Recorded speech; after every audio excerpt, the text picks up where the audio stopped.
Okay, right. As I said, it's the very first sort of academic work.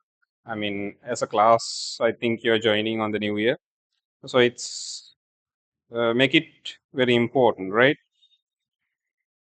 Take into your minds that you should start strong and keep going, even sort of stronger than you were last year. Any mistakes you did last year, you will not do this year. You will do less mistakes, right? We are all human. We are going to do mistakes, but maybe less mistakes, right? Particularly in the context of answering questions, right? So, okay. I hope all of you have got the marked papers, right? Hands up who didn't get there. If you sent your paper, you didn't get the paper marked. Anyone? All of you got the paper marked and sent back to you, right? Yes. Oh no. Anyone? Yeah. All right. All of you got your papers marked, right? So that's sort of because last week was a holiday, right? Because of sort of institute policies and everything, right?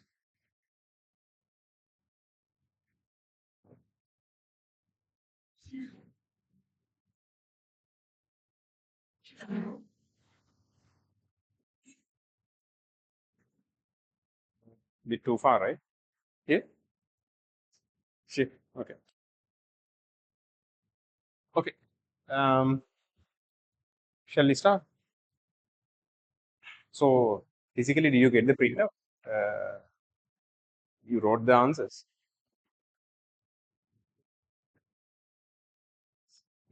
I think I didn't get the written answers. You didn't send, right? Yeah. If you sent, it's a wasted opportunity. I anyway, Mark can send it to you. So I to send it. It was sort of an error from my side also. I couldn't send you the physical copies. Yeah, I couldn't collect the physical copies. Online people, you didn't have that issue, right?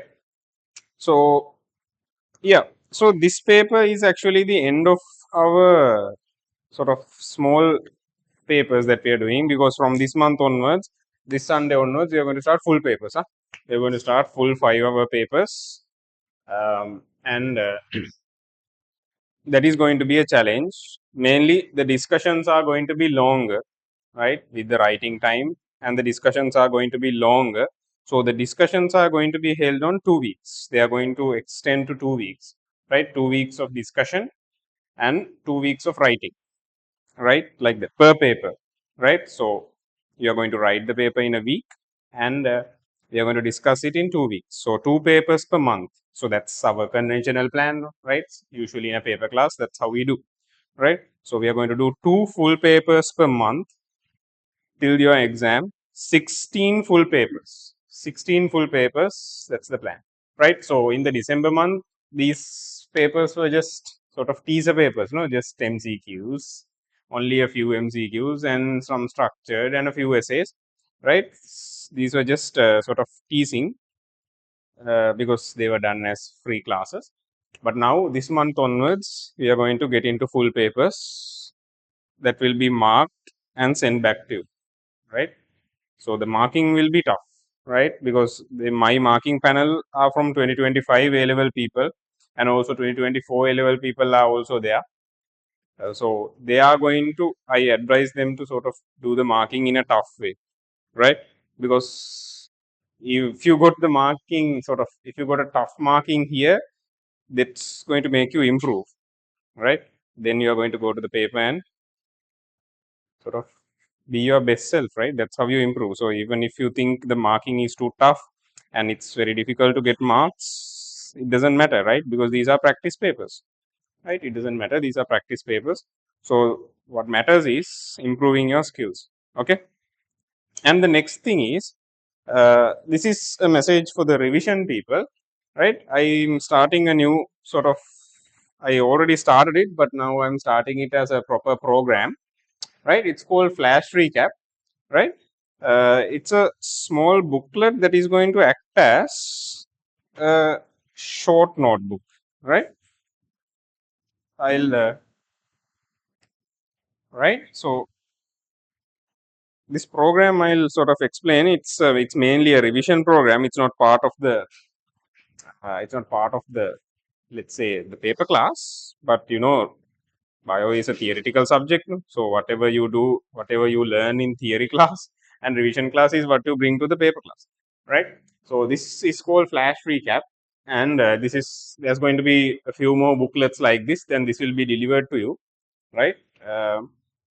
So I included a few things. I mean, with diagrams, right?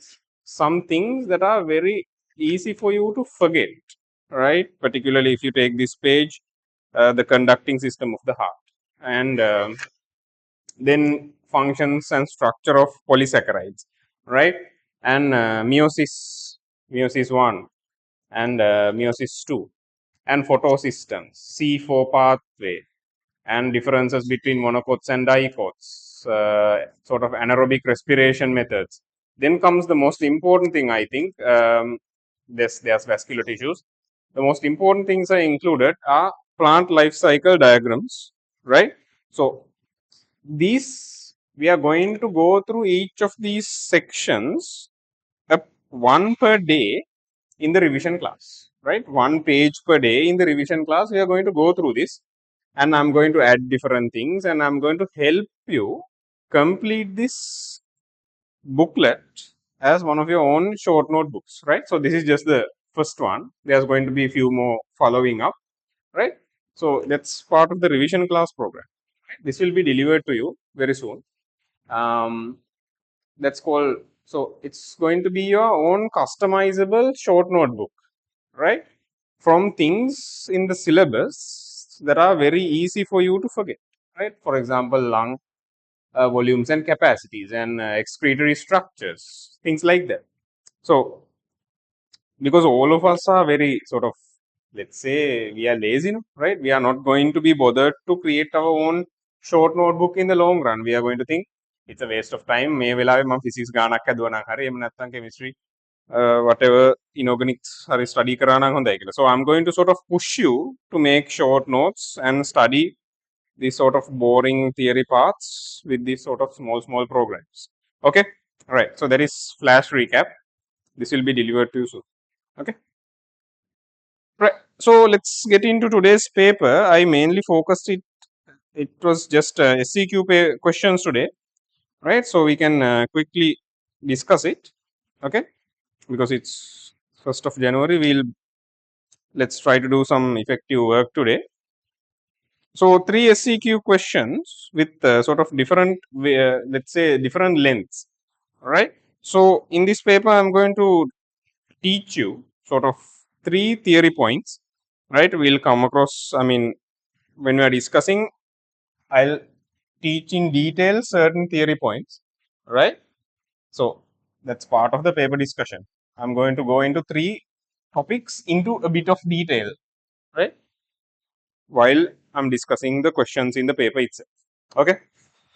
Right. So, okay, without further ado, tak gala to the question paper, right? Online people, you can clearly see me and hear me, right? Any lag? No.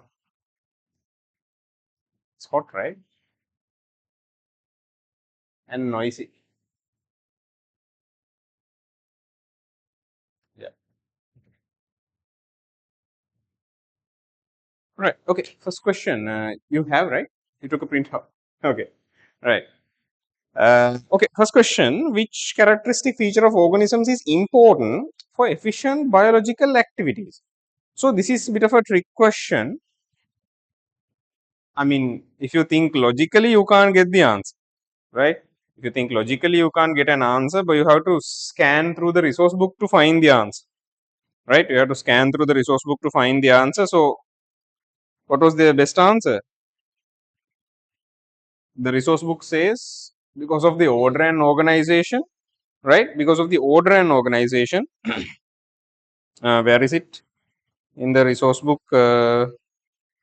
Introduction to Biology, first lesson, right? So everyone, I need you to have the resource book very close with you, right?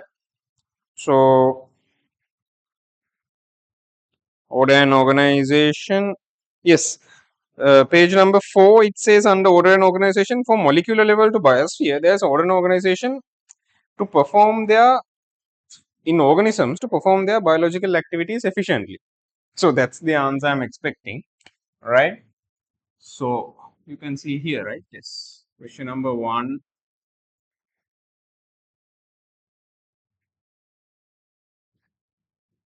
A 1A. The answer will be order and organization, right? Because why?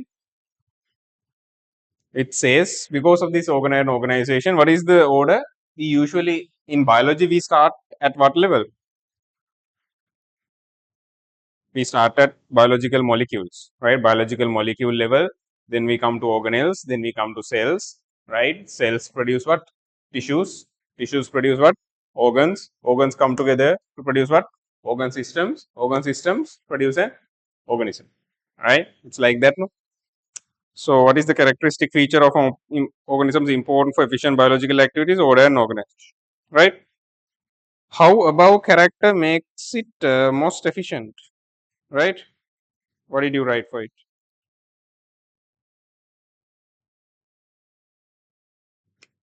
Right? What do you mean by order and organization? Lower level components, right? Components are arranged methodically, right? Methodically.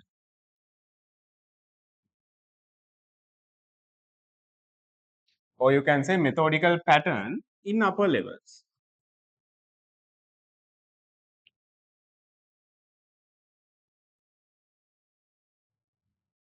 Lower level components are arranged methodically in upper levels, right? So that's how order and organization makes it efficient.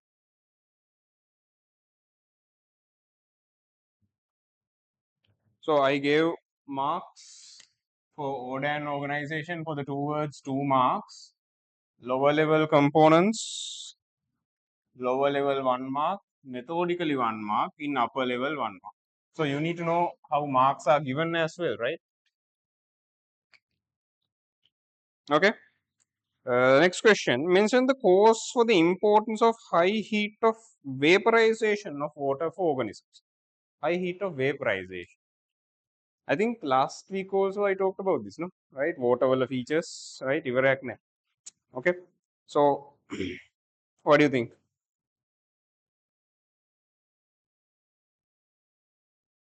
Yes. Oh, importance of high heat of vaporization. So, what is the application? All right. You can say, what's the question number? 2, no? You can say with minimum water loss, an organism, yes, with minimum water loss, an organism can release, yes, much heat energy. Much heat, and I can write up to here, no? Right? Much heat energy. That's the importance of what?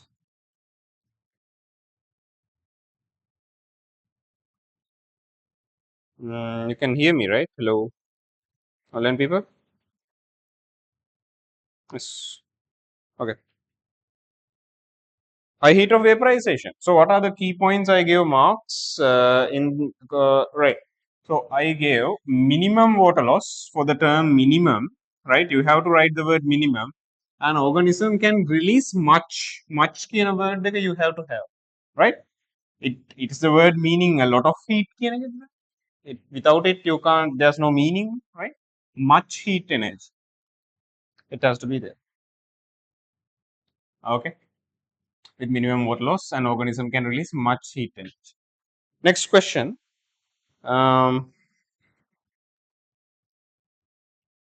And also I gave marks for another point. Uh, helps to cool the body surface, right? Helps to cool the body surface.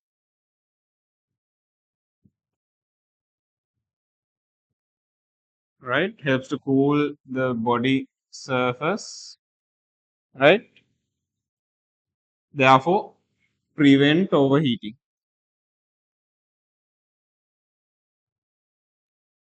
Prevent overheat, right? So, cool the body surface, I gave 1 mark. Prevent overheating, I gave 1 mark.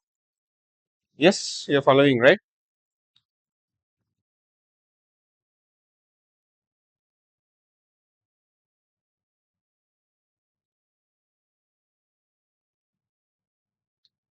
Helps to cool the body surface, prevents from overheating. Okay, we are clear with that question.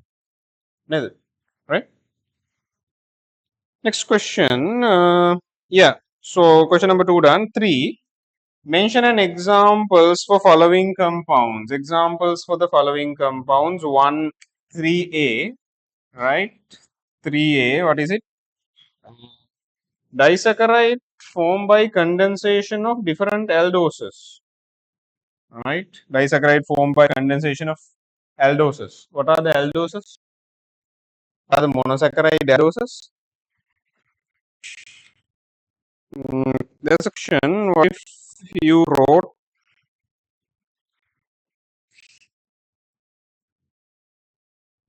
transpiration and sweating? Those are examples, no? Right? Those are examples. I mean, I know. So it says prevents overheating as an example, but that's not logical. No? In the resource book, it says, right? With minimum water loss, an organism can release much heat energy. That helps to cool the body surface. Therefore, it prevents overheating. It's not an example, right? What are the examples actually? Transpiration and sweating, right? So, actually, if you think, I mean, I'm teaching you to think in that way, right? Even though it says an example, what are the examples actually? Sweating and transpiration. Why they can examples, right? So, if you draw those things, I can't give you marks, right? Because we are asking what in the paper? Cause for the importance, right? That's what we ask. Cause for the importance, not examples. Okay, right. So what are they asking? Disaccharide formed by two. What are the aldoses, right? So what are the two aldoses you have in your? I mean, as monosaccharides, what are the two aldoses? Glucose, galactose. So those two get together to form what? Lactose, right? Then next question. Stored polysaccharide formed by hexose coming under ketose. So what is the only ketose? Fructose, right? So what is the polysaccharide formed by that? I mean, what is the polysaccharide formed by fructose? Inulin, no? Then molecule that gives stability and rigidity to plasma membrane. Stabilize the plasma membrane in high moderate temperatures and rigidity to it also in moderate temperatures, right? Yes. What is the molecule that you can find in the plasma membrane? Cholesterol, no? Right? Cholesterol, particularly in animal cells, plays a main role in this membrane stability. Membrane stability function, cholesterol plays a main role. Okay? Membrane stability. A protein with intra and intermolecular bonds. So when you say that, what is the level of protein structure that should come to your mind? Fourth level, no? We have only intermolecular at what level? Fourth, right? Up to the third level, we had within the molecule. After the third level, we have several polypeptides coming. So that means there are several molecules. So anything that is an example for the fourth level, you can give, right? Quaternary structure examples. What are the quaternary structure examples? I gave marks for anyone. You can write hemoglobin or collagen also I gave marks. Collagen or hemoglobin.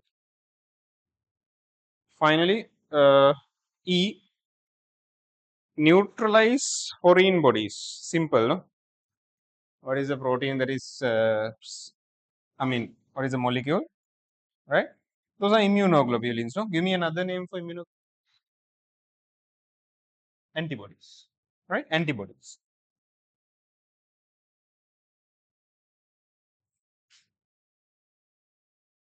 Immunoglobulins. Easy question, right? Yes. Right. Question number 4. Mention the structure of smallest RNA. Be careful. Mention the structure, right? I have given you two rules. I have given you two rules. That means what? Yes, I want you to name what is the smallest RNA. So what is the smallest RNA first of all? tRNA, transfer RNA, tRNA. What is the structure? It has this sort of unique three loop structure, no? අපි කියන්නේ three leaved clover එකක්. කොළ තුනක් තියෙන අර clover leaf කියලා තියෙන්නේ, right? You can't find in Sri Lanka, I think, right? Clover leaves can you find, no? Right? The tRNA is like this නේද? මේ වගේ නේ. There's another one leaf. There's one leaf. Right? There's another leaf. This is tRNA, right?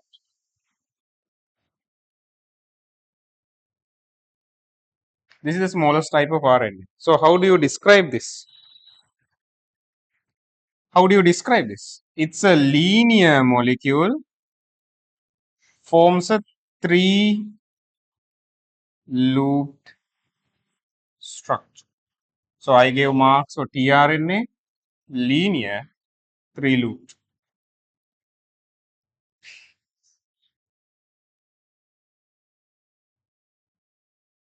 Okay. Part A complete. Question number 1, part A done. Any questions? Any doubts? All right.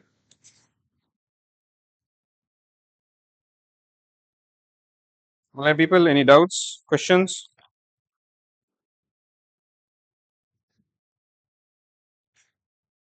Shall we move on to part B?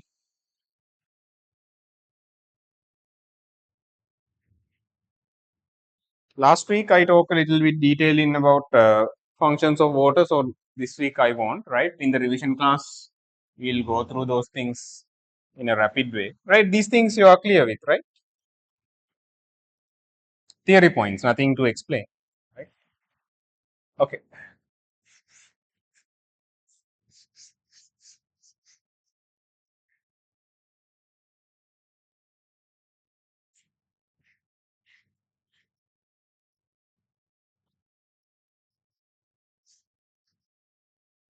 So I'm going to, there's a question about phloem movement.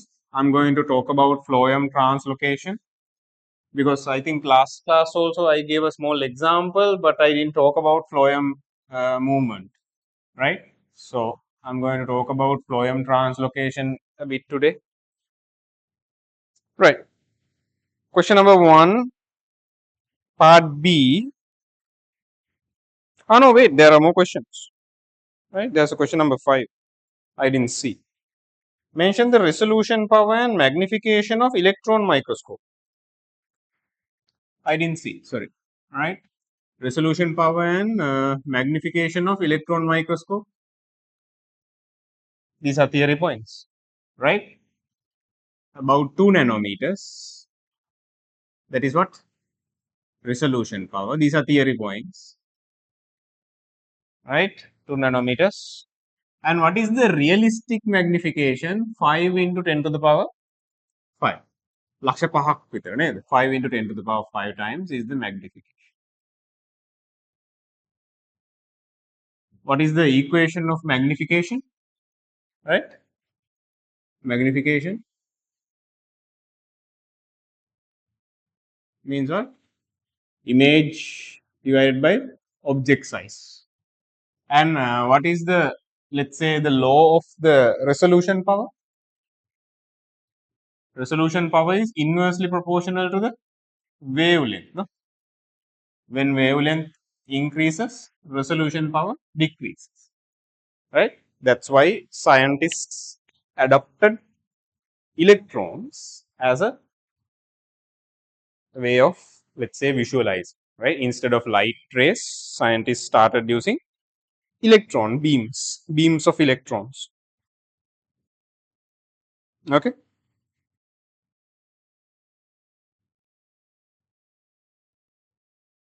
Beams of electrons. So what else?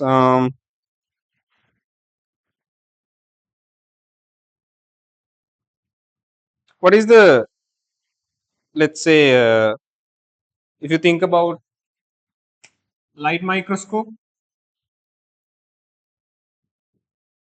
what is the magnification? The light microscope, maximum magnification of the light microscope, about 1,000 times. How do you get this magnification? Magnification is equal to the magnification power of the eyepiece multiplied by magnification power of the objective lens, right?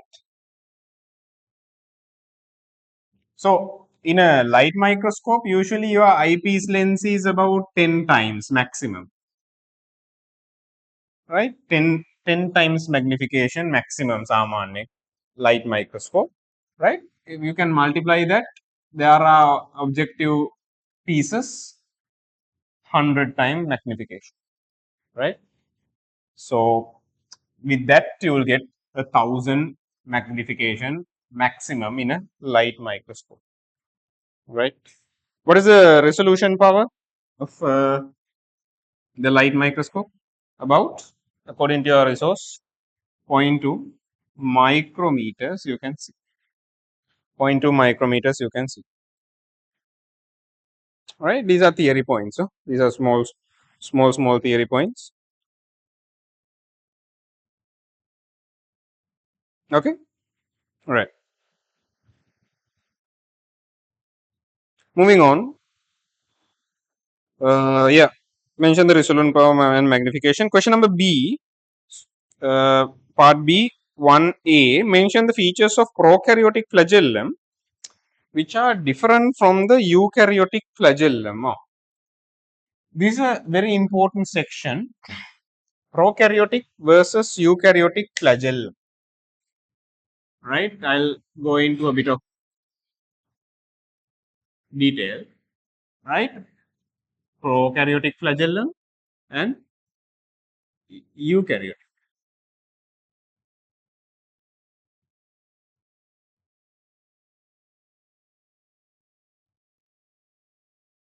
Right? Prokaryotic and eukaryotic flagellum. Name a cell that you can find in our body that has a flagellum. In the human body, what is a cell that has a flagellum?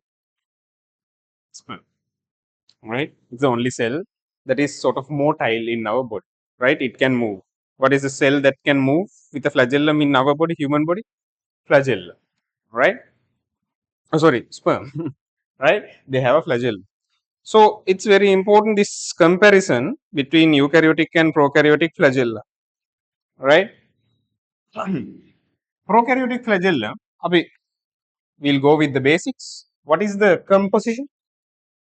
Prokaryotic flagella basically simple arrangement of proteins.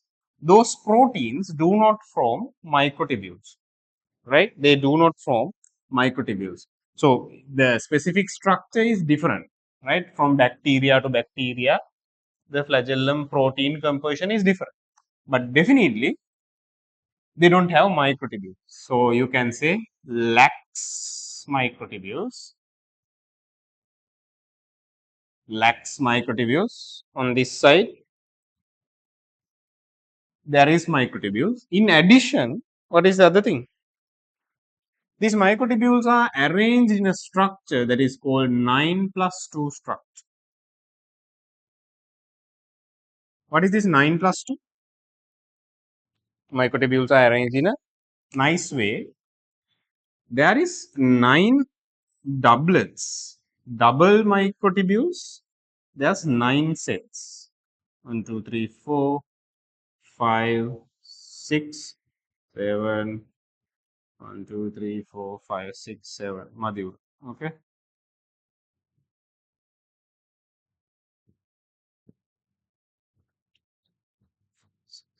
Eight. Eight. Right. There's 9 doublets. 9 doublets of microtubules arranged in a ring. And in the center, you have 2 single microtubules. Right. This is 9+2 arrangement. That is how microtubules are arranged. So think there's a flagellum coming out of the board. If you slice it like this is how you're going to see 9+2 structure. All right. And this eukaryotic flagellum is an inside the cell structure. It is surrounded by the boundary of the cell. What is the boundary of the cell? Plasma membrane. So you can say this eukaryotic flagellum is intracellular because it is surrounded by the plasma membrane. So if you take here, there is a plasma membrane around it, right? In this cross section, there's a plasma membrane inside, sorry, around it. So you can say this one is extracellular. Prokaryotic flagellum is extracellular. What else? The size usually very small, 20 nanometers. It's usually big because of the complex structure, about 200 nanometers. Right?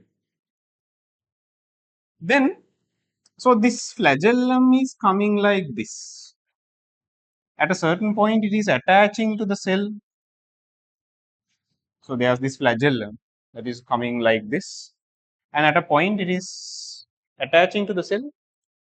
What do you call that structure that you have at the place this flagellum is connecting to the cell?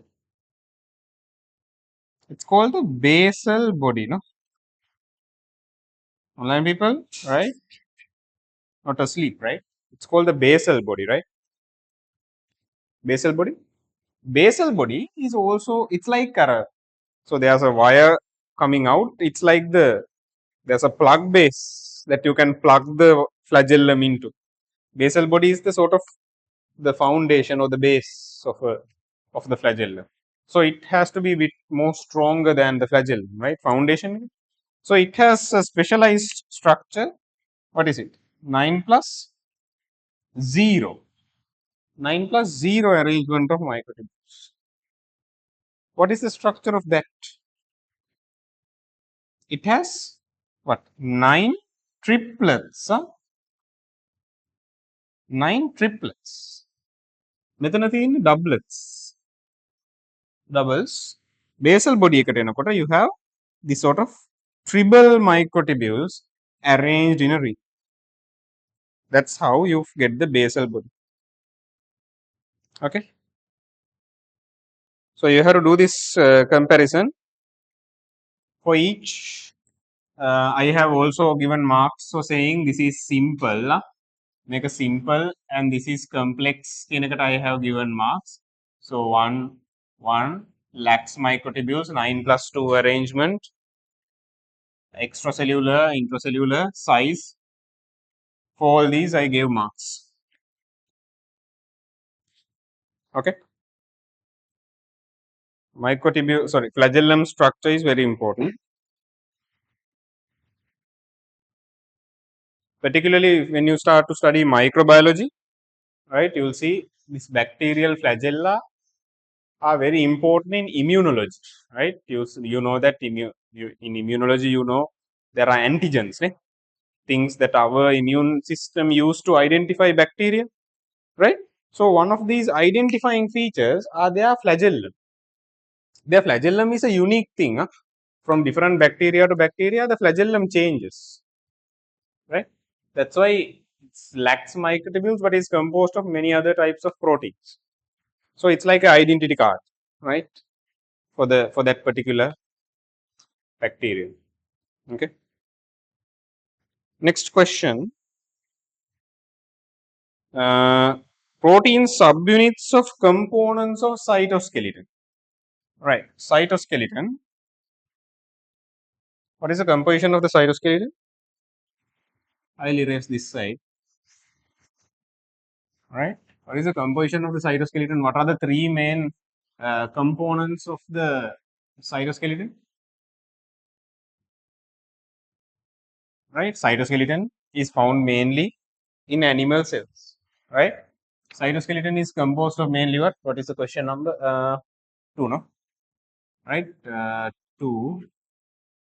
Cytoskeleton, mainly we mention what? Microtubules in yes. Then actin, or you can say microfilaments. Then what is the final part? Microtubules, microfilaments. What is the other one? Yes,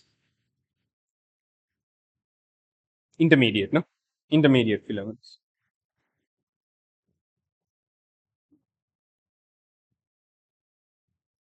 Intermediate filaments. So the thing is, I think from your new resource, they have removed these cytoskeletal compositions. No, they have. Right? I thought they have removed this, right? So microtubules, what is the composition? They are composed of tubulin, particularly 13 columns, right? So මෙහෙම චූටියට tubulin. There's 13 columns of tubulin forming this sort of cylinder, right? The walls of the cylinder, there's 13 columns of tubulin. It's like homo wrapping around, forming a it's a tube, right? It's a microtubule. It's a tube. So microtubules are composed of tubulin. Microfilaments, usually we call it by the name, no? අපි සාමාන්‍ය actin කියලාමනේ කතා කරන්නේ. Actin microfilaments, right? Right. So you can say fibrous proteins. I gave marks. I gave marks. For keratin, I gave marks because keratin is only one type. The best one is to write is fibrous protein. Best answer to write is fibrous protein, but for keratin also I give marks. Okay. For keratin also I give marks.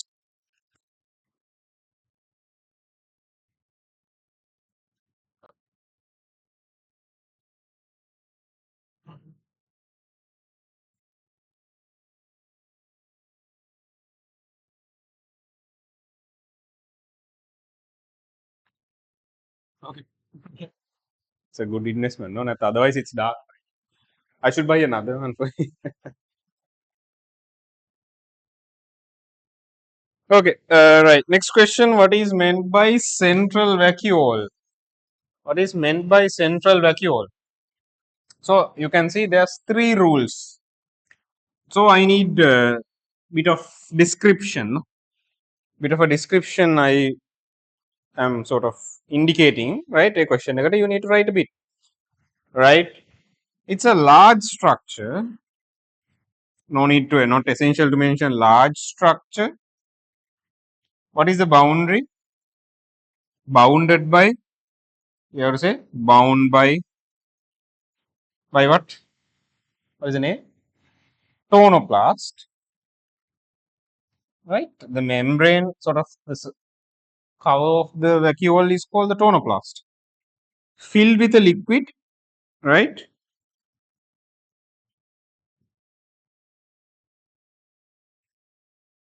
Called what? Called? What is the inside of the vacuole? Cell sap, right? Cell sap. Then something important you have to mention. The question asks what? What do you mean by a central vacuole? Huh? We are asking what do you mean by a central vacuole? A central vacuole is found only in plant cells. You have to say found in plant cells. Online people, you can see this corner, right? Yes.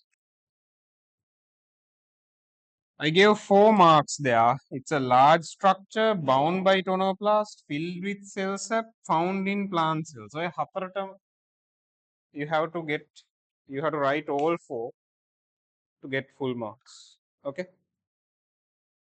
Because they read the question carefully. I'm asking central vacuole, right? Central vacuoles are only found in plants, right? There are contractile vacuoles, osmotic vacuoles, right? Sorry, contractile vacuoles and food vacuoles. There are other types of vacuoles that you can find in amoeba, paramecium, right? They can have contractile vacuoles, things like that. But a central vacuole is found only in plant cells.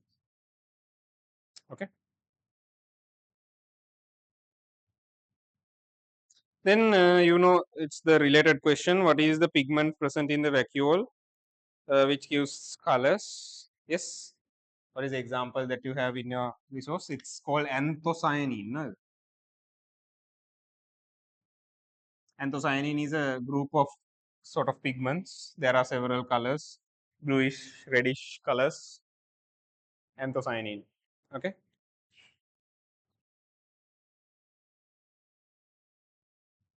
Okay. Click.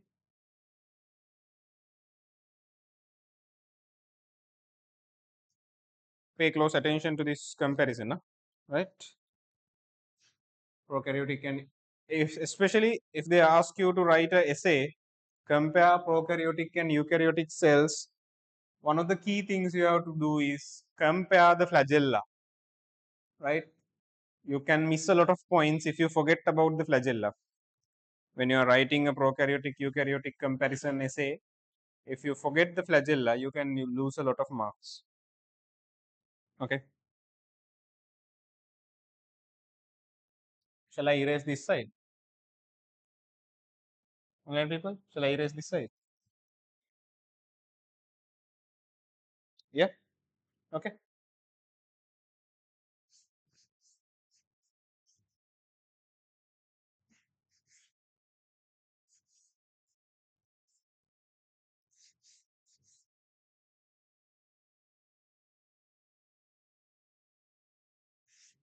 Next question.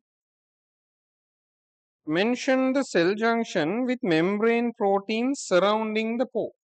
Cell junction with membrane proteins surrounding the. What are the 3 types of cell junctions that you have? Okay, quick revision. Quick revision. What are the types of cell junctions that you have in your syllabus? Right. What is the definition of a cell junction? What is the definition of a cell junction? Are structures at which adjoining, sorry, structures at which cytoplasm of adjoining cells are joined. Right. Always in a cell junction, the cytoplasm is joined. Right. Okay. There are 3 types of cell junctions that you can find in animal cells. Huh? So, cell junctions in animal cells, there's only 3. What are 3 types of cell junctions that you can find in animal cells? There are tight junctions. Tight. Why tight? If you have 2 cells like this, 2 adjacent cells like this, and they are going like this, right? These are 2 adjacent cells. Think they are epithelial cells, right? Because mainly this tight junction is found in this epithelium, right? These are epithelial cells. So how do tight junctions work? They tightly interconnect the plasma membranes, right? Tightly bind.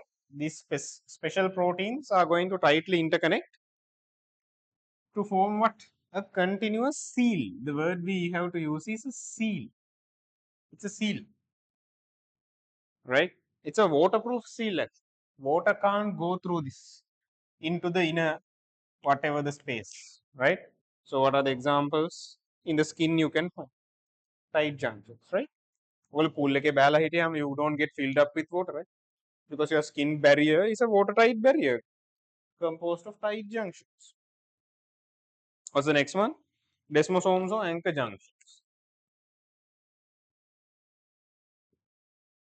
As the name says, they nicely anchor, they tightly anchor two cells. So if these are two cells, right? What is the supportive structure of the cell? So these are the plasma membranes of two cells, huh? Right? This is one cell, there's another cell. There are cytoskeletal elements like this connecting with the plasma membrane, cytoskeletal elements, right? Intermediate filaments, aromeva, microtubules. Cytoskeletal elements are connecting with the plasma membrane, right? What happens in a desmosome or an anchor junction? There are intermediate filaments that are connecting, anchoring the two cytoskeletons. The two cytoskeletons are connected by the very strong intermediate filaments. Intermediate filaments are the strongest type of filament. Okay, so very strong muscle tissue, right? In a muscle, when you are lifting weight, in like adjacent muscle tissue cells can't get separated. No, they has to be nicely connected, right? Because mechanical cables dala connect karawa, right? It's like they are connected by strong cables. What is the final one? Yes, communicating junctions, or you can say gap junctions or communicating junctions. So how do they work? They work if you have adjacent cells like this. These gap junctions are these sort of tunnels that are composed of these special proteins. They're like a tunnel going from one cell to the other, connected. I mean, the wall is formed by these proteins. So substances can go through this hole, through the hole from one cell to the other. Okay. Okay. Communicating junctions. So they are usually found in cells, in tissues that need to communicate a lot, right? What are the cells that need to communicate a lot? Heart muscle, right? Heart has to work as a full unit, no? Like a complete unit. Heart එක නිකන් වෙන වෙන ඕන ඕන විදිහට වැඩ කරන්න ගියොත් එතන වෙන ප්‍රශ්නයක්. That's a disease. It's called an arrhythmia. එතකොට heart එකේ arrhythmia එකක් එනවා කියන්නේ නිකන් heart එක ඕන ඕන දේවල් කරනවා, right? The heart, if it's not working as a one unit, it's a disease. Having an arrhythmia, like there are other things, right? But so in order to have this nice connection between I mean, throughout the entire heart, you have to have this sort of gap junction, communicating junctions. So coming back to the paper, mention the cell junction with membrane proteins surrounding the pore. What is the answer? Gap junction, communicating junction. Then part B, they're asking what are the locations? Heart muscle and animal embryo, no? Right? In the embryo state, when we were just a ball of cells, it was abundant with these sort of desmosomes. Those early cells that gave rise to all the cells in our body right now, they came from this sort of ball of cells, morula. Right? So in the embryonic state, all the cells were communicating with each other by gap junctions. Okay, part B is over. Question number 1, part B. Any questions?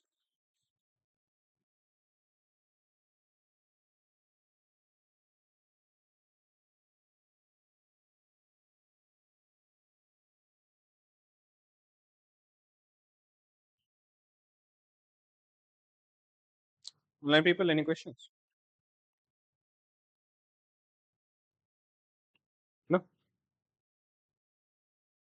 If you want, you can take this small note about junctions, right?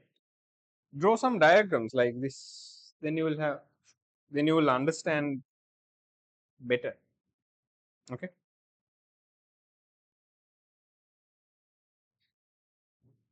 So next week onwards, it's going to be full papers. The discussions are going to be longer. So get ready for that. Your PDFs will be marked on the PDF and will be sent back to you. If you have any issues with the how the papers were marked, you can ask, right? Because I make the marking schemes. Okay. Any questions? No. Moving on to the next question. Right. Part C. Shall I erase this? This side is okay, right? Let me know if I'm going too fast, or if you need to, I mean, if you want me to explain a particular section again, right?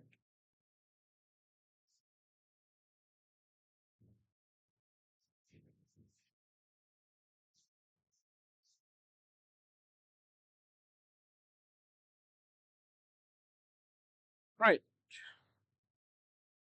Mention two differences of competitive and non-competitive inhibitors during enzymatic activity. Inhibitors.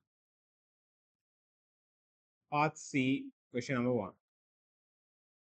Competitive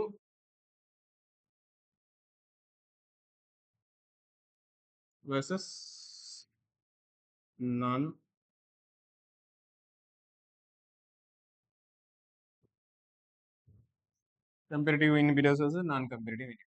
As the name suggests, your competitive inhibitors are going to compete with who? The original man for the enzyme. Who is the original man? Who is the original man for the enzyme? The substrate. So the competitive inhibitors, you can say they compete with the substrate. It's like this, right? So if you take an enzyme,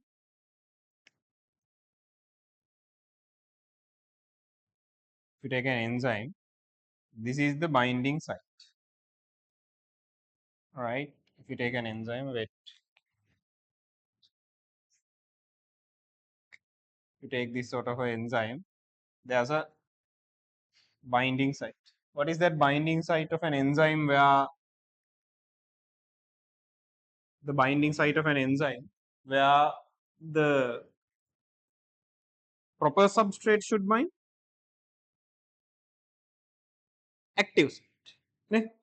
There's a hexagonal shaped substrate.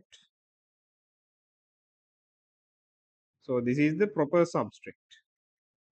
This is the substrate.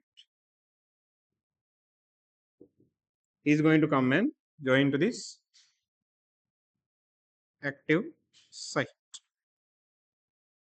But what does the competitive inhibitor look like? The competitive inhibitor looks like what? Or you can say it behaves like the substrate. So this is the competitive inhibitor. Can you see the bottom part where it is sort of matching with the active site is the same with the substrate. So they are both going to compete for the active site. That's how competitive inhibition works. But non-competitive inhibition works like what? The non-competitive inhibitor is something else. He's a different chemical, right? He's going to bind to somewhere other than the active site that you can call as regulatory site.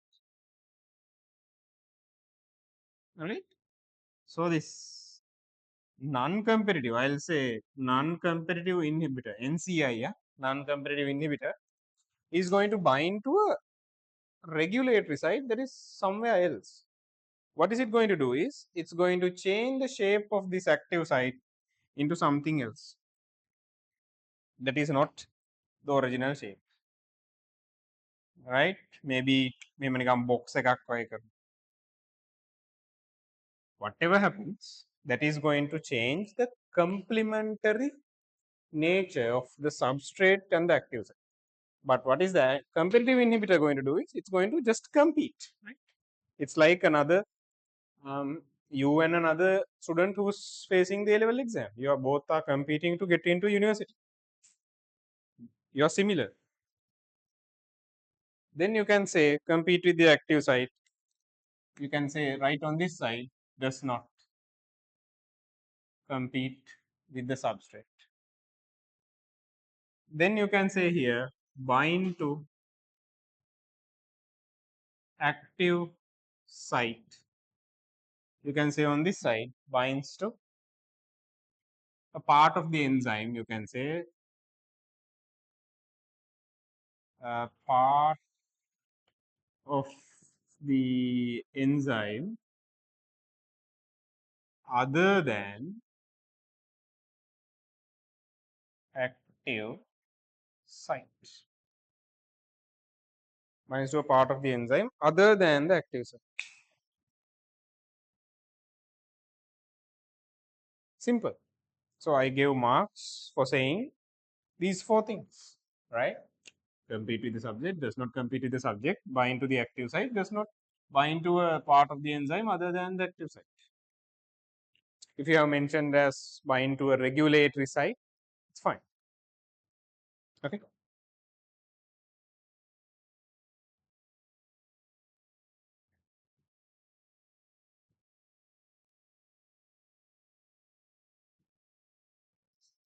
Reversibility. Good point.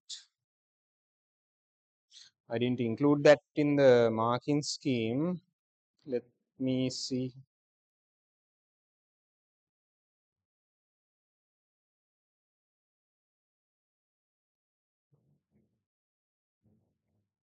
There are non-competitive inhibitors that are reversible as well, right? You can't say non-competitive inhibition is 100% irreversible. You can't say that, right? Neither. You can't say yes. Competitive inhibition is reversible, definitely. By how?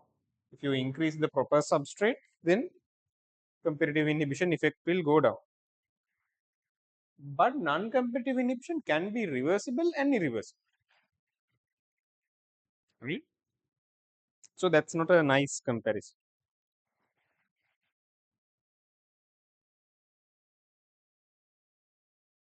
right? What are they asking is differences. So it's not a difference, no.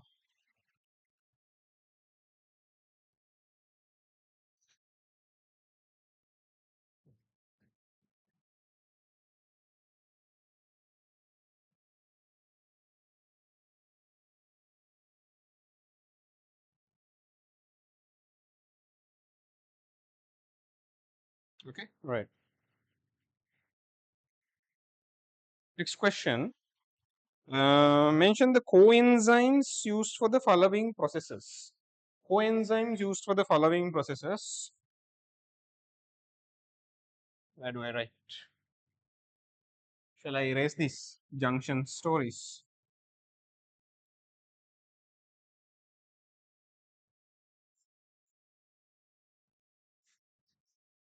What do you mean by a coenzyme? Coenzymes come under what? Cofactors, right? Coenzymes come under what? Cofactors, right?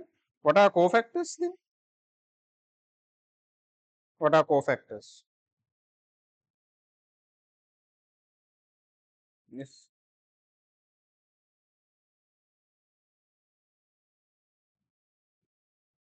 Right. So cofactors are non-proteinous components which are essential for the catalytic activities. If this cofactor is organic, if it's carbon based, it's a coenzyme. right? So most of our metabolic reactions taking place in our body require coenzymes, because coenzymes with coenzymes we can regulate, right? If you learn in detail about this glycolysis, there's a lot of regulation, right? Krebs cycle, so much regulation reactions are there, right? Glycogen, how glycogen is produced, glycogenesis, and how glycogen is broken down, glycogenolysis. So again, there are so many things in our body that are very, let's say, complex. They are regulated in a complex way.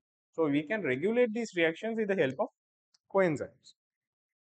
So what are we asking? Oxidative agent in photosynthesis. Oxidative. Oxidative means what? Oxidizes something else. That means this one gets produced. So who is the oxidative agent in photosynthesis? Question number 2, no? Yeah. In photosynthesis? Yes. Online people. What is the, what are we making in the light reaction? NADP, NADP plus, no? Right? When you get NADP reductase enzyme, you get what? NADPH, right? Where does this happen? We have two photosystems. We have two photosystems. No, in the inside the chloroplast, in the thylakoid membrane, we have two photosystems. Photosystem 2, photosystem 1, right? So in this class recap booklet, I have given a page for you to draw photosystems, right? So go home today, and if you can complete it, right? Online people, it will be delivered. Photosystems, draw photosystem 2 and photosystem 1 and how they are connected.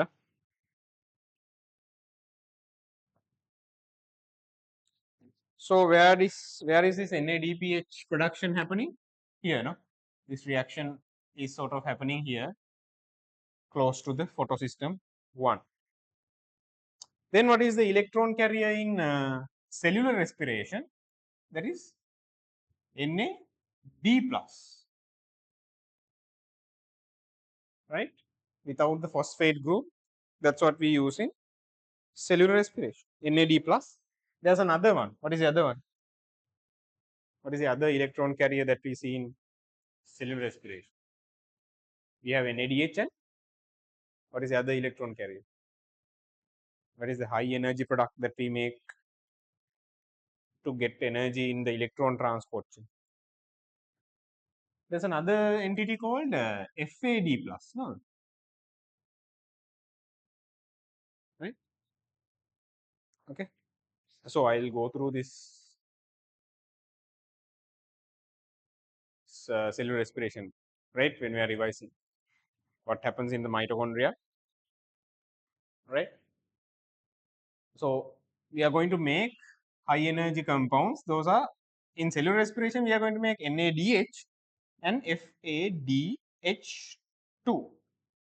What then now? In your photosynthesis, we are going to be making NADPH. So that is in plants photosynthesis. Here, this is cellular respiration.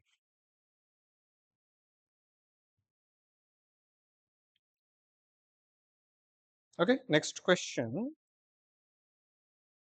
Mention ATP synthesis methods during cellular respiration. Okay, I will summarize cellular respiration. This side. Okay, all good. Shall I erase?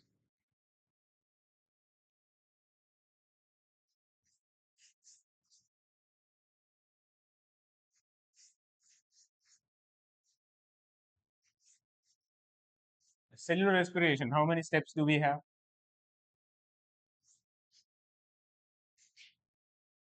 If you are talking about aerobic respiration, what are the steps that we have? We start with glycolysis. Glycolysis, no? Glycolysis is a common process for oxygen existing If you have oxygen, that is called aerobic respiration. If you don't have oxygen, that is called anaerobic. In glycolysis, we get ATP that is produced by the breakdown of complex molecules into simple. That is called what? Substrate level or your substrate phosphorylation. Online people clear, right? What is phosphorylation? When you add an phosphate to adenosine diphosphate, that is to get ATP, that is called as phosphorylation. So in glycolysis, you have substrate level phosphorylation. What is the next step? There's a linking reaction, right? There is a linking reaction that happens when, so this point onwards, it's going to take place inside the mitochondria, right? Afterwards, glycolysis onwards, it's going to take place inside mitochondria. You might think these are simple things, right? But it's good that you again and again get these into your minds, right? Because there are much more serious things to study, such as the female reproductive system regulation, right? Linking reaction, then you get into Krebs cycle, citric acid cycle. Then from that you get to what? Electron transport chain.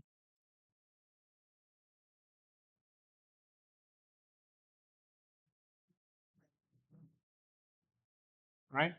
So in the Krebs cycle also you get some ATP output that is also by substrate level. You get ATP output. Most of the ATP output at the electron transport chain level, that is by oxidative phosphorylation. These two people are going to release their electrons, and those electrons are going to help to produce ATP.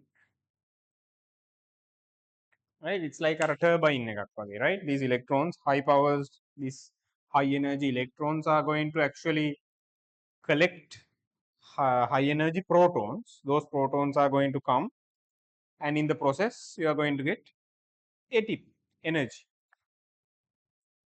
right? So mention ATP synthesis methods during cellular respiration, substrate and oxidative. What is the other method? Photophosphorylation. Photophosphorylation you can't do in an animal, right? So both the other two methods are happening.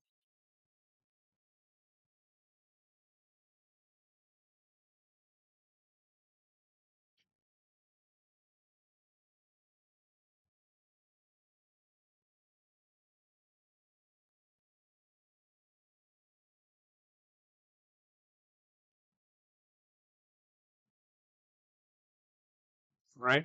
Next question. Um, mention the compounds that are produced during oxygenase reaction in a wheat plant. Oh, wheat plant. That is interesting. Why are we specifying wheat? Why are we saying specifically wheat? Okay, right? All this, learn people. Why are we specifically saying wheat plant? Because that is one of the examples that we have under what?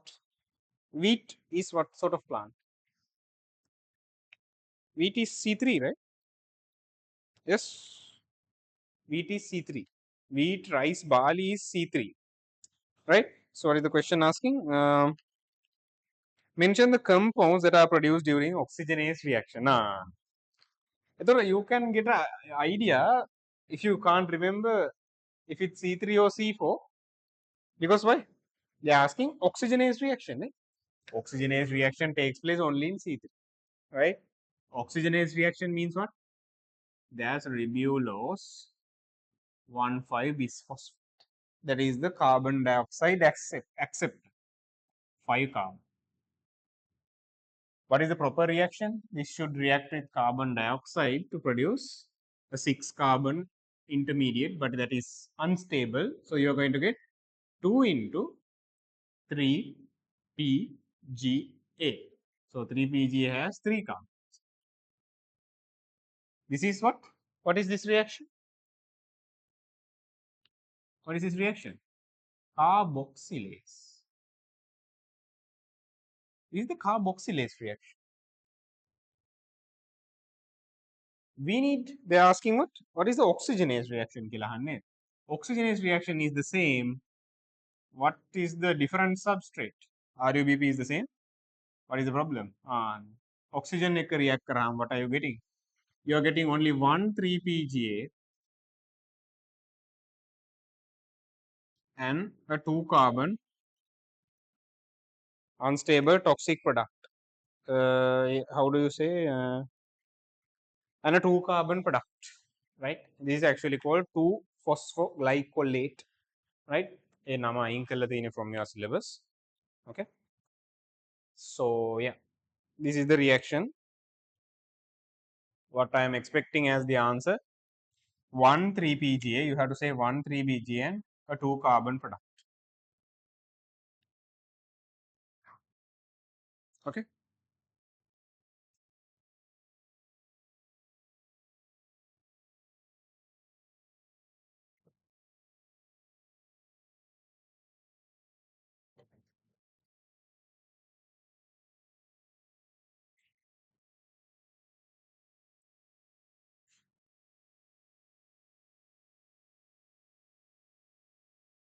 Okay.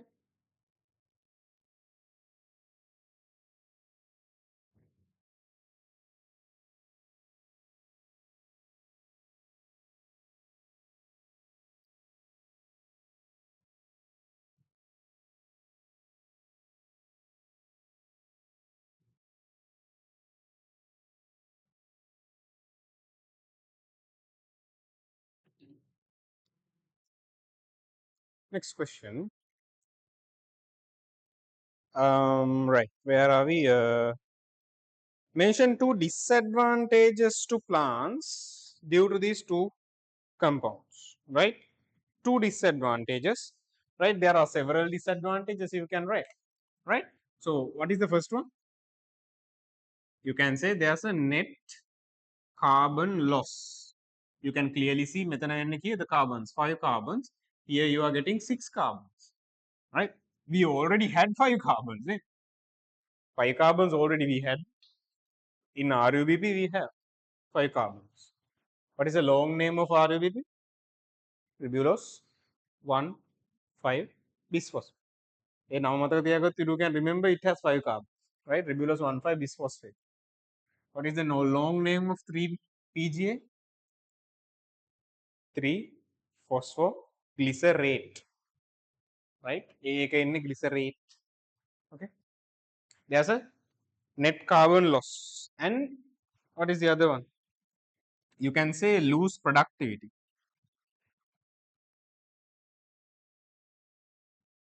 Or you can say the plant makes, instead of this, you could have said plants make 50% less carbon. No?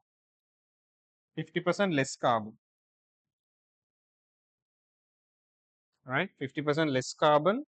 Sorry, 50%, very sorry, 50% less 3-PGA. Right? මෙතන PGA දෙකක් හදනවා මෙතන එකයි හදනවා. 50% less 3-PGA කිව්වොත් it's the same meaning. And the other thing is, this 2-carbon product is toxic. It has to be metabolized in a separate path. That pathway requires energy. So it's energy demanding as well.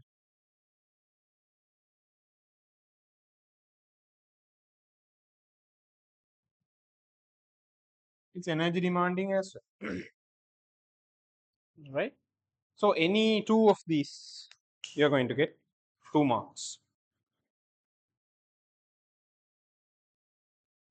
Okay.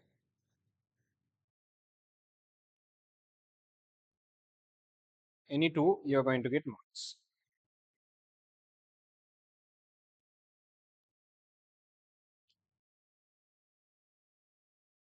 Clear?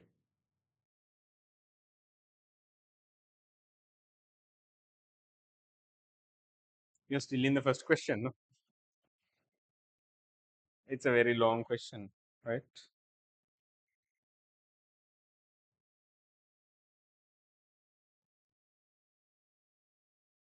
All clear? Shape, right?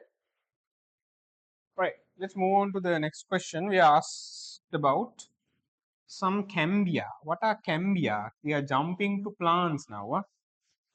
We are jumping to plants. What is a What are cambia? Oh no. What are they asking? They are asking lateral meristems. So meristems. I mean, there are. I mean, if I start at the very top, plant tissues. If you take a plant, there are two types of tissues in a plant. There are permanent tissues, then there are meristematic.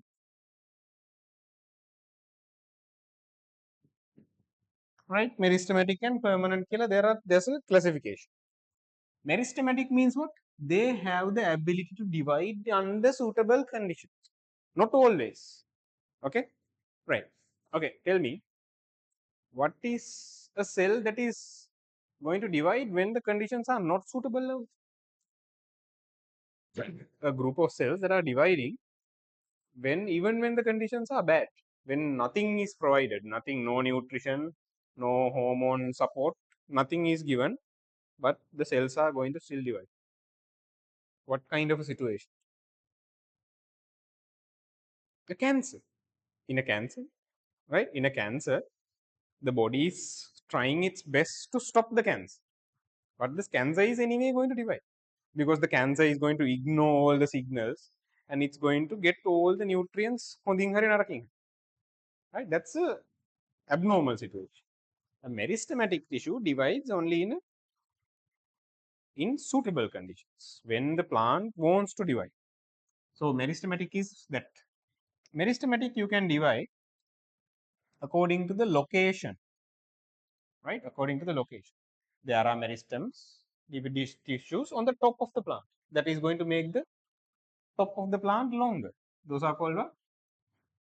Apical meristems. That are going to make the plant tall. Then there are what? Yes, root meristems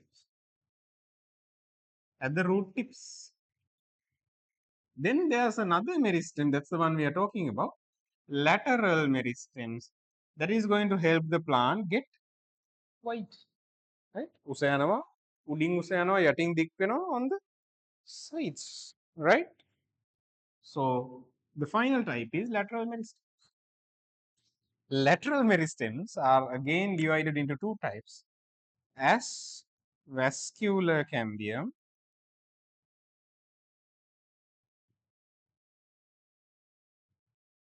cork cambium.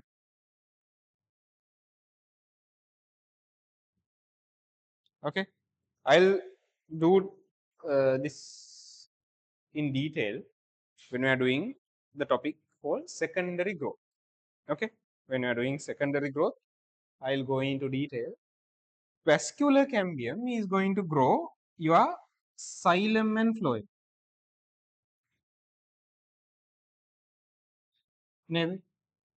Cork cambium is going to produce sort of a covering of the plant that we call as the periderm. It's like a thick coat. Or have you seen in these massive trees? Have you seen these layers that you can remove? Yeah, you can, with your nails you can remove like the thick layers of the plant trunk. It only happens in big trees because when the plant is growing, outer layers are getting sort of fallen away. That layers are produced by this cork cambium. Those layers are cork, right? It's sort of for a, what do you say? What do you know the cork, right? We used to stop a use to sort of as a lid in bottles, right? Sort of similar material that is produced by the cork cambium, right? So these are the lateral meristems that that we have in plants. What they are going to do is, if you have the plant trunk like this, these lateral meristems are going to add tissue layers inside and outside, to the inside and to the outside, that is going to make the tree white. That is going to make the tree white. right? So friction those එක are එක the two පැත්තකට. lateral meristems. පල්ලෙහාට එනකොට Vascular friction cambium එක and තවත් fourth පැත්තකට. cambium. ඒතර ඔයගොල්ලෝ F equal mu r What are දානකොට their ඔය දෙපැත්තටම දාන්න පුළුවන්. what is their common function? හරි. Involving, right?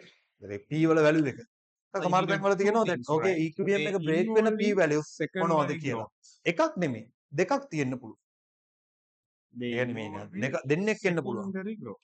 පල්ලෙහාට යන්න එක break වෙන එක්කෙනෙක් එකක් උඩට යන එක break වෙන එක තව එකක්. හරි. අද මේක What gradually is වැඩි it කරගෙන actually එනකොට doing then? ඕකේ Yeah, දෙපැත්තටම increasing ගන්න පුළුවන්.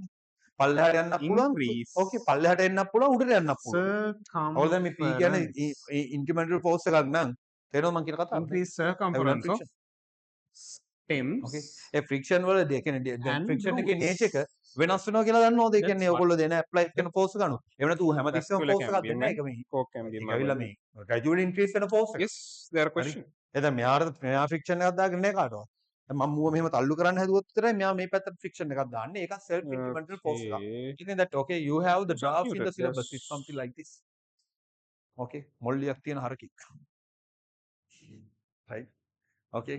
එතෙන්දී මේ මොනවද දැන් FCQs වලම අහලා තියෙනවා මම Okay, there's දැකලා no තියෙනවා. one ඒ වගේ unmuted. I okay can't. what are the p values Okay, of I where the remove the equilibrium permission to okay unmute. cancel හරි මොනවා හරි. ඒත් දෙන්නෙක් ඉන්න පුළුවන්. සමහර අයට නෑ නෑ දෙකක් තියෙනවා. okay going down and going up. පැහැදිලිද? Now okay. එතෙන්දිත් මේ කතාව වෙනවා මොඩියුලස් එක. මේක නම් සිම්පල් කතාවක්. okay right මෙන්න මේ වගේ දනොත් apply වෙන Still, හරි. we can have a break. you're hearing something in Sinhala.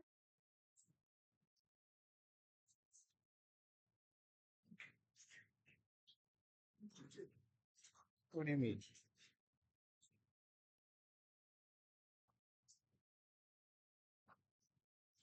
Okay, hold on. Right.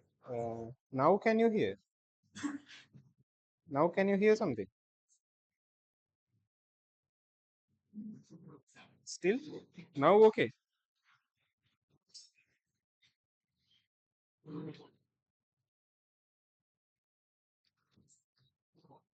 Really?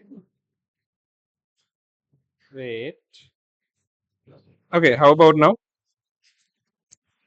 Still you can hear someone else? Now okay. Now okay, right? Others? Go in the physics class, there's no one on the other building, maybe. Okay, right. Okay, right. Okay, moving on. So, you need to write the involved in the secondary growth. Increase the circumference is a keyword. Keyword. Circumference of stems and roots. Okay, right. How the cell wall of collenchyma differs from parenchyma. Oh, okay. So, this collenchyma, parenchyma comes under what? So, I'll erase this. That comes under this permanent cell category, right? I'll erase this also, right? We can classify permanent tissues into three ways. I mean, three more subcategories. We can say dermal tissue, vascular tissue, and ground tissue. It's like this. If you take a plant, the plant's outside, there it's composed of a type of tissue. It's like our skin, similar to our skin, dermal tissue, right? If you take a plant, we can call it the epidermis or the periderm. There are two types of dermal tissue. Then vascular tissue, xylem and phloem. Ground tissue is of three types. What are three types of ground tissue? It's like our sort of, if you take your arm as a tree trunk, there's a skin, dermal tissue. Inside what you have? You have blood vessels, arteries and veins. vascular tissue. Then if you take this arm, in the sort of in between those, in this between the skin and blood vessels, what do you have? You have your muscles, bones, other connective tissues, right? Fat. Those are similar to the ground tissue you can find in a plant. There are three types of ground tissue as parenchyma. Yes.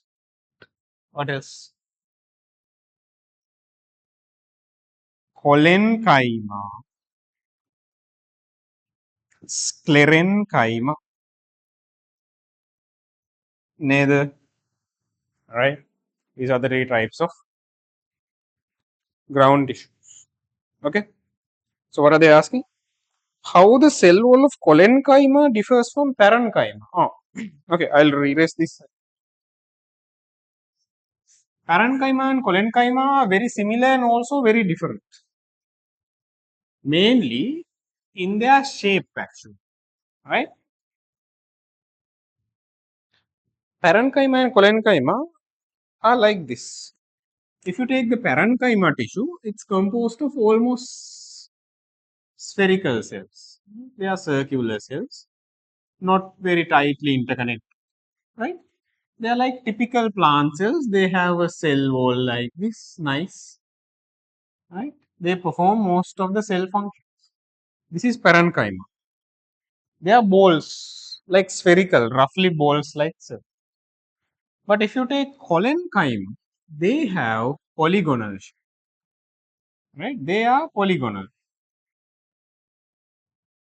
right? They are polygonally arranged.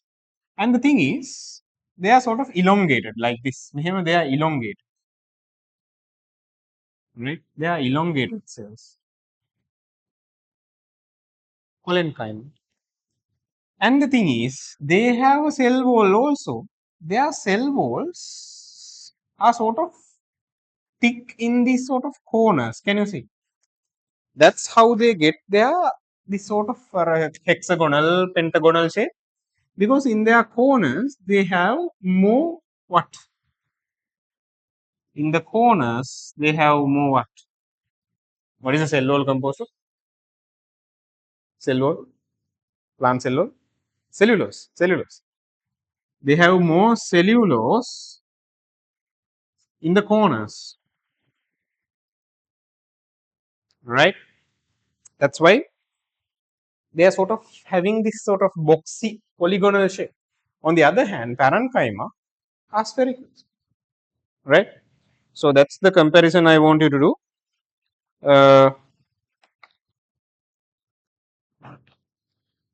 You have to say the cell wall is thicker. What else? And unevenly thicker.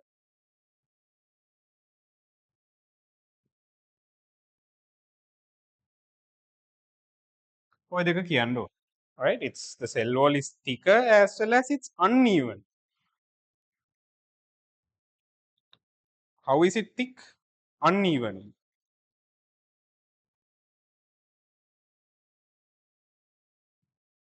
How is it thick? Uneven.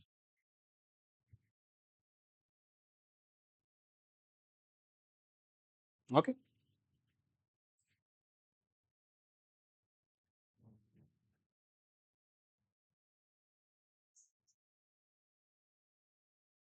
Now audio is okay, right? No issues. Okay. Right. Okay. Moving on to the question number 2. So for this question, I got 57 total points. So I multiply 57 by 1.8 to give 100 marks. Huh? I got a total of 57 points, all the questions. So, you know, a structured essay is given marks from 100, right? 100 is going to come into what? 5 marks, right? Out of seeing, right? Out of 1000, it's 100 per structured essay question. Out of 1000, it's 100. Out of 50, it's 5. Okay. Collenchyma, parenchyma.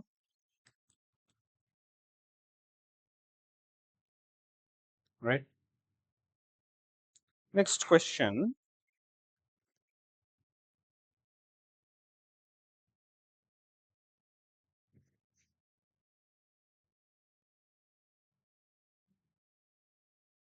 Right. So we come to the bit of the theory discussion that I want to do today.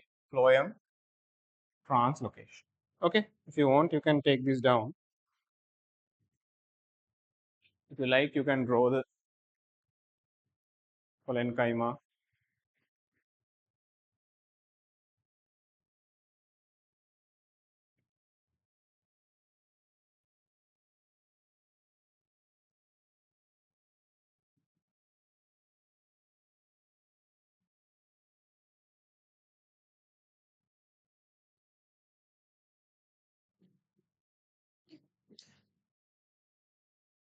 Right.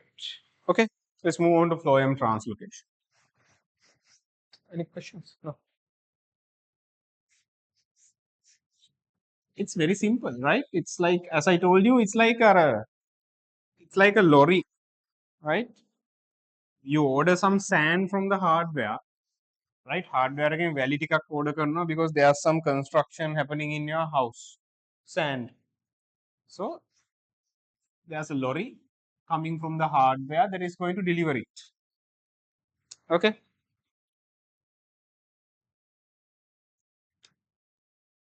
What is the so it's phloem translocation is done by who? Phloem tissue. Phloem tissue is like this. It's like a continuous tube that is formed by what? CU tube elements, right? So there are actually these sort of separations. Those are called what? CU plate, right? So there are sort of walls separating individual cells. Huh? It's like a tube, right? There's this sort of a plate separating each cell. Those are called CU plates. For our theory discussion, right? So think this is our starting point, right? Here you have, imagine this is the leaf, right? So this is, think this is a photosynthetic cell. What is the photosynthetic cell going to do? By the Calvin cycle, they are going to make sugar, right? Here we are, let's say this is a storage cell. At the end, it's like your house. Photosynthetic cell is the hardware, and this is your house. You are going to get a delivery of sand, right? In the plant, it's sugar, right? So in the hardware, there's a man to load. In the hardware, you need someone to load the sand into the lorry. නැතුව ලොරියට auto පැට වෙන්නේ, right? You have to මෙහෙම using shovels, you have to load the lorry. This is a what? Companion cell. He is the friend of what? This CU cell. Companion cell ගේ sorry, CU cell ගේ යාළුවා තමයි companions. He is going to help to load the sugar. And very close to this, there's a xylem vessel. Right? Xylem vessel. What is the job of xylem? Xylem usually transports water, no? In what direction? So this is the root, no? Dito mega root together mega. If this is a root tube, නිකන් මඤ්ඤොක් කලයක් වගේ මෙතන storage cell එක කියලා කියන්නේ. It's like a manioc tube. So this is the root side. This is the shoot side. උඩ. So what is the direction of water transport in this xylem? Upwards. නේද? What is the direction of water transport? In the xylem, it's upwards. What is the direction of sugar transport that should happen from the leaf to the storage tissue? You need to get the sugar that is going to come like this. Mehemawa and mehemawa. Then it should go to the storage cell, right? This is how the transport should happen, right? So let's see how this happens. We have now some free sugar in the photosynthetic cell. Sugar, right? We need to load it. Loading of sugar into this phloem tube near this photosynthetic cell is going to do what? Here now we have, so the companion cell has loaded the sugar. Seen load kalati. Like the lorry is now full. Because of this sugar concentration is increasing here, this sugar concentration is going to absorb water from this xylem to the phloem, right? Absorb water from this xylem to the phloem. So here there's going to be water filling on the top of the phloem vessel. Water coming from xylem into the phloem. So the pressure increases. That is going to push this sugar and the water towards this end of the phloem tube. So now we have here the sugar. What is going to happen at the end? Because the storage cell is using whatever sugar that is getting. Yeah, hambena එක එක්ක store කරනවා, right? So this is sugar. So he is going to convert it into starch. What is starch? It's insoluble, water insoluble, right? So එතන starch තියෙනවා කියලා කියන්නේ it's not sugar, right? So what is going to happen is this sugar is going to come out passively from the end of the phloem to the storage cell. Because why? There is no free sugar in the root, in the storage cell. This is phloem translocation. Then let's give some names. We call whatever the place that we phloem travels from starting point, we always call it a sugar source. And the end point where the sugar is used or it is converted to an insoluble form, starch, we call it the sink. We call it a sink. So phloem flows from sugar source to sink. This is the phloem translocation story. Okay. Homework, right? Homework. You need to write a short note. Sorry, essay homework I'll give, right? Self writing. Explain phloem translocation. Always think about my example. You need to actively load the sugar into the lorry. Because why? Always inside the phloem, sugar is there more than where it is produced. So you have to load the sugar. You need someone to load it. That is companion cell. But when that lorry comes to your home, what can it do? It can just tip all the sand by itself. කවුරුත් ඔහම බාන්න ඕනේ නැහැනේ පොඩ්ඩකුත්. ලොරියෙන් ටක් ගාලා you can tip all the sand. So at the end point, all the sugar will come out passively, no problem. So homework essay, explain or describe phloem translocation. What is the theory of phloem translocation? Yes. What is the name of the theory that we use to describe phloem translocation?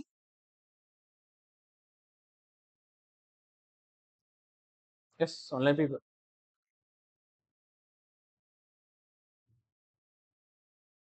What is the theory of phloem translocation? There's a name.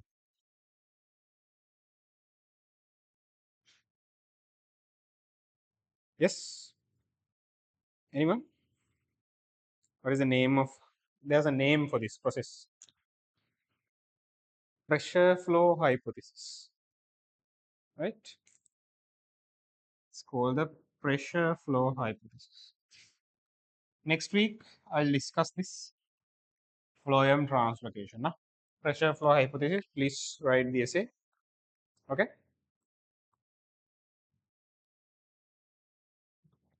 Okay, come to the question. With this knowledge, you can answer this question very easily. All right. Mention. So, question number structure is in number 2. Mention the part of the plant which act as the source. Always. Always. What is the source? Somewhere photosynthesis is happening. Na? What is the only place in a plant that you can make sugar? Oh no, wait. There's a two possibilities where you can make sugar. No? What are the two ways that you can make sugar? Yes. What are the two places that you can make sugar? Source options. What are the options for source? It can be a leaf. Huh? A leaf එකක් වෙන්න පුළුවන්. It can be a leaf. Obviously, no. Photosynthesis makes sugar. Okay, leaf. What is the other place that can be a source of sugar? Storage. Very good. Because in a storage tissue, you can break down the starch to make the sugar. Right?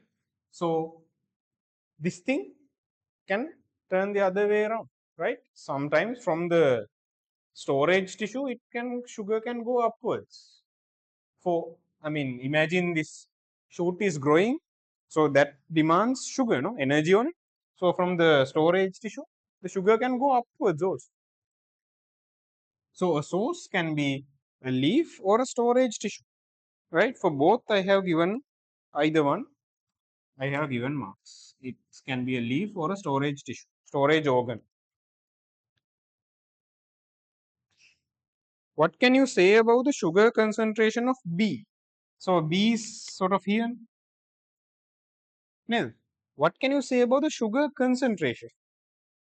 It is less than the phloem, no? Because why? Whatever the sugar he is getting, he is converting to starch. So sugar concentration is low.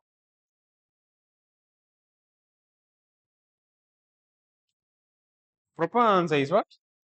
Low concentration than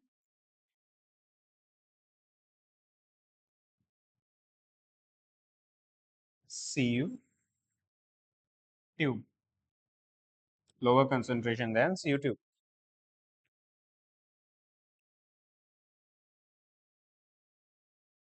Okay.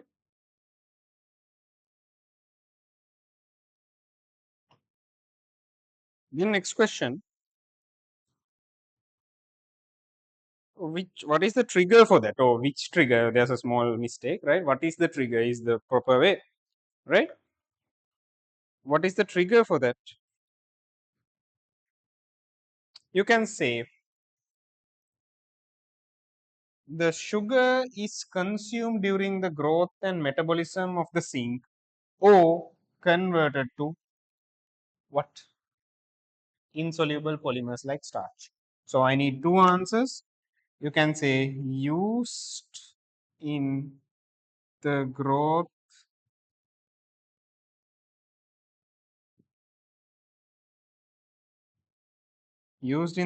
and metabolism of the zinc, or I have given marks for this as well, converted to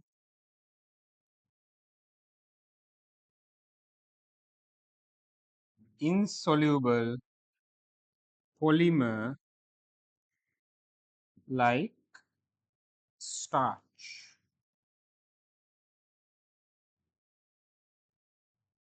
For both answers. Oh no, wait. You need to write both, ne? Yes. For the complete answer, you need to write all.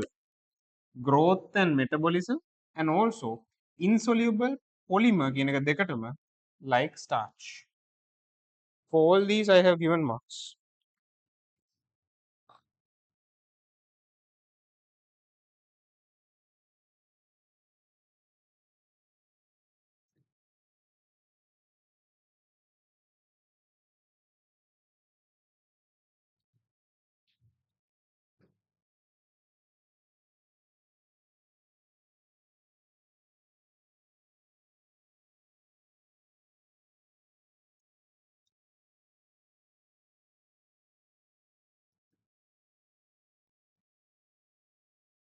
Okay. We'll discuss the phloem translocation or the pressure flow hypothesis next week.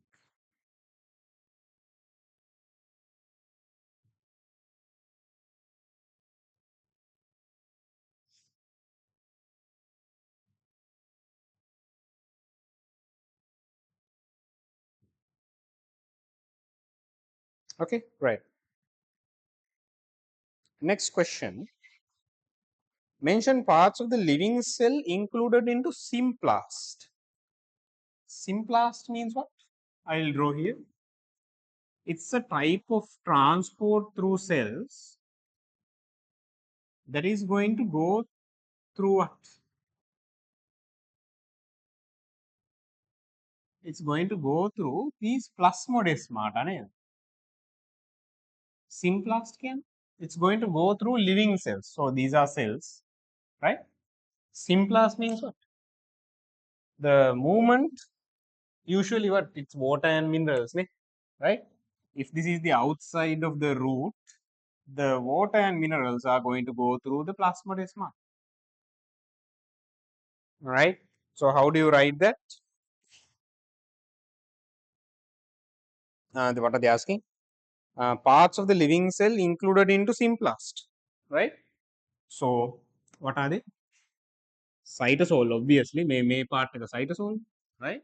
Cytoplasm, cytosol, plasmodesmata. What again? Right? 1 mark per each, 2 marks. Okay.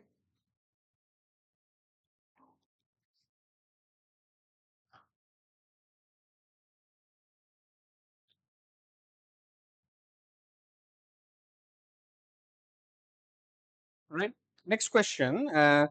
Mention a plant showing guttation. So transpiration and guttation, I'll explain. Right. Taking a separate day, I'll do transpiration and guttation. Right. It's a something special happening in only in a few plants. Guttation only in a few plants. Right. So I'll explain that. What are the examples for guttation? Plants that do exhibit. Right. It's something they exhibit. Yes. Online people, guttation. Few plants. Mention a plant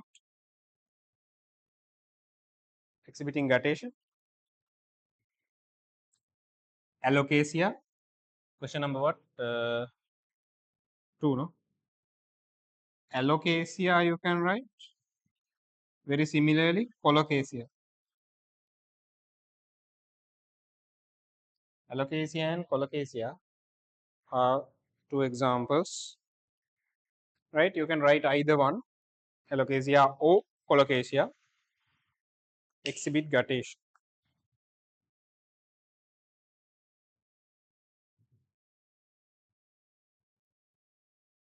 Next question, deficiency symptoms. That you have to do by yourself by referring the resource. Page 1 of this new short notebook I have given, plant nutrition, right? So using that you can classify them, right? So I have given a few classifications already. I want you to fill it with the things that are not there. Online people, can you see? Right? So by looking at this, you can say nickel chlorosis in older leaves, and there's something special about nickel. It causes death of leaf tips, right? So you can add to nickel here, death of leaf tips. Copper, deficient symptom of copper, you can say drying of leaf tips, roots stunted and excessively branched, right? When the plant has a copper deficiency, if you Harry Potter, right? Those plants, you will see it's like hair. The roots are sort of very, very small, branched into so many sort of, it's branched. It's like hair, right? It's very abnormally branched. That indicates copper, because why? It's looking for copper. The plant is looking for copper, right? The plant is deficient in copper, so he's branching and looking for copper in the soil. That's why in copper deficiency you get branching. These are like, you can logically come to an explanation. Then zinc. Zinc causes leaf crinkling and it reduces the internode length. That means between two branching points, plant there are some leaves here, and next level there are some leaves. What's going to happen in zinc deficiency is the gap between those two levels are going to increase. Sorry, decrease, reduce. It's going to reduce, reduce internode length. Boron, you can say death of internodes. Sorry, death of meristems. Sorry, death of meristems. The leathery leaves, discolored leaves.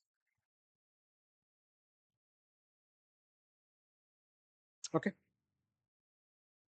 Next question. All right. All clear about this?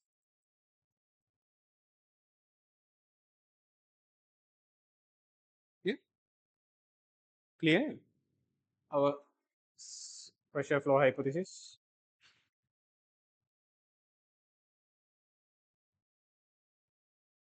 Right.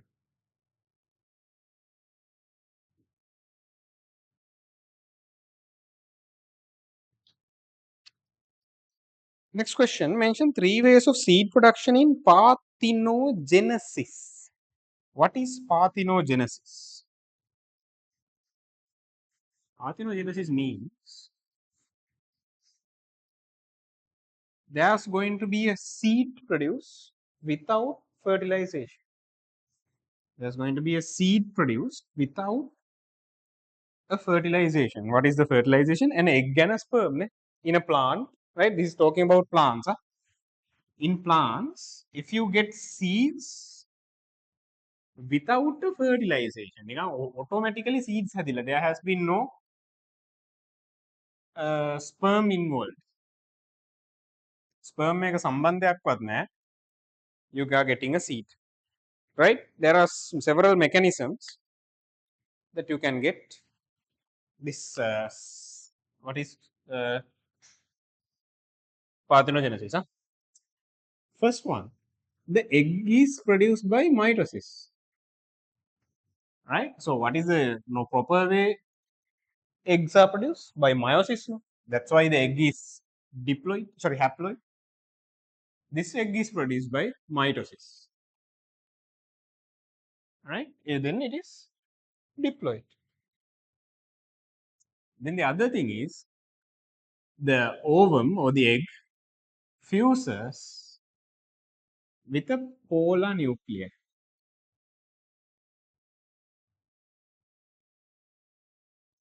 What are polar nuclei? If you see back cover, you will see here there's a list of cells that you can find in the female gametophyte stage. There are polar nuclei, synergid cells, there's an egg cell. Can you see? Antipodal cells. The egg cell, what is it going to do? It's going to fuse with one of those polar. Hey, nuclei. I don't need a sperm. I'm going to fuse with someone here. It's going to fuse with one of the polar nuclei. Or you can say the genetic content of the egg becomes duplicated. Egg genetic content duplicated.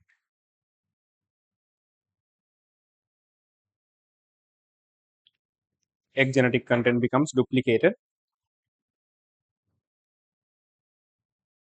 So therefore, it becomes diploid.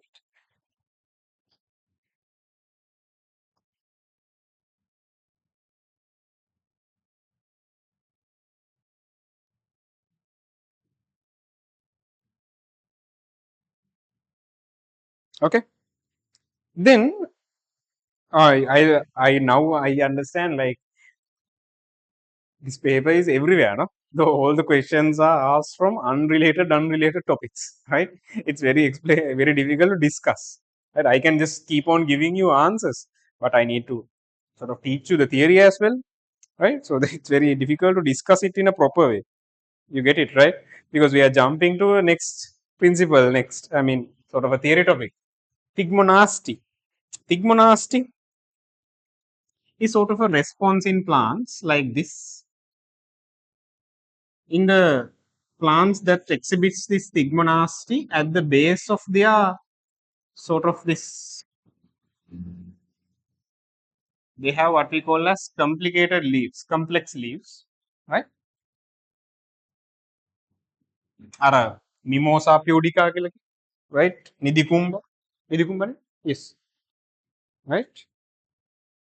There's this sort of a organ at the place where this leaf connects to the sort of the branch. Okay. Anybody know what that called? Yes. What is it called? Yes. What is this small nodule at the base of this leaf called? Pulvinite. Pulvinite. මොකද වෙන්නේ? When someone touches this, right? When someone comes and touches this, that signal is going to come here, and suddenly what's going to happen is this pulvinite is full of water. It's full of water, right? Suddenly it's going to lose all the water. So then all the strength goes and well, leaves all collapse, right? So how do you describe it? You need to describe it.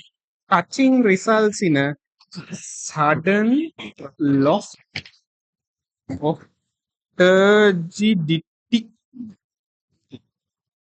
Turgidity means what? වතුර පිරලා තියෙන හින්දා the pressure, sort of the strength, right? Of cells in special motor organ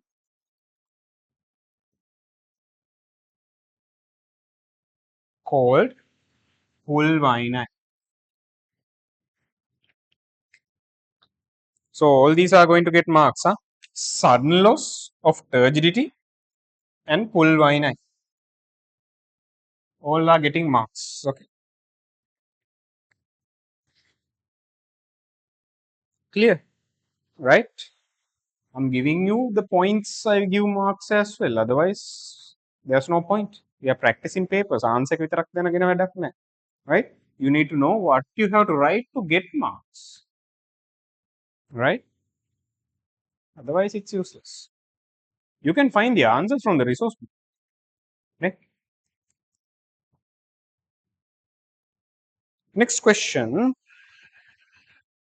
Mention triple response of seedlings. Right? This is something theoretical. Right? May triple response කියන එක whenever a seed comes out of the soil, it shows three things, right? It shows three things that is triggered by what? I mean, so that is going to help it to survive, right? Inhibition of stem elongation, promotion of lateral expansion, and horizontal growth. Okay. What is the plant growth substances that is triggering this? I can't remember. Yes, online people, what is the plant growth substance for this triple response?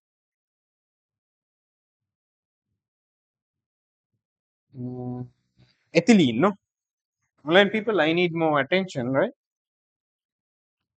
There's a plant grown substance that is called ethylene. That is actually a stress released because of stress.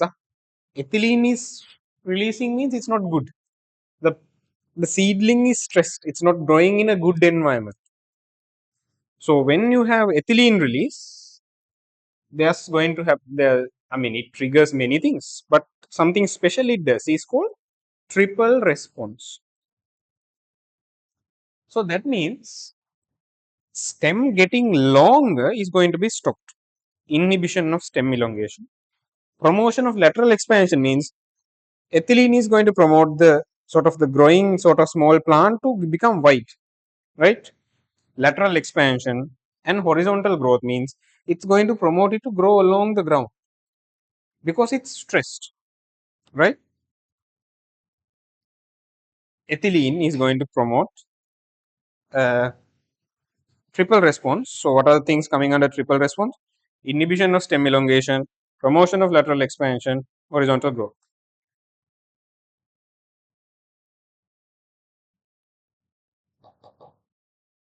Next question.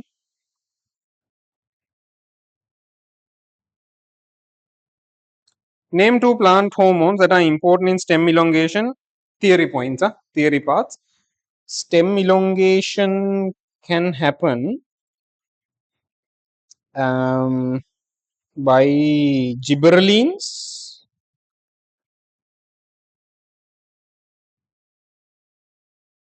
What else? Gibberellins and auxine, no?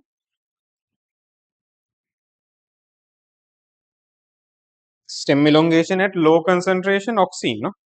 So, next question. The answers are gibberellin and auxine. Okay?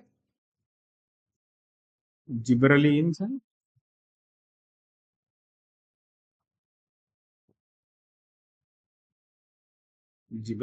auxine.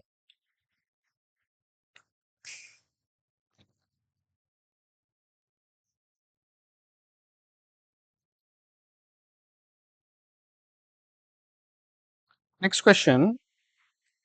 Mention the role of ABA in drought response. Right?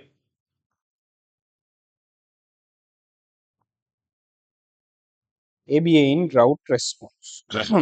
Right? So, we'll talk about this ABA when we are talking about stomata opening and closing. Right? So, I'll just give you the answer for now. That's another sort of theory point. Stomata opening and closing. So, when we are discussing that, I will talk about whatever this ABA role is, right? ABA is abscisic acid, right? It's also one of these stress release because of stress, particularly what stress? Drought, right? Water නැති වුණාම තමයි abscisic acid release වෙන්නේ. So, what is it going to do? Write down first one. Abscisic acid promotes stomatal closure,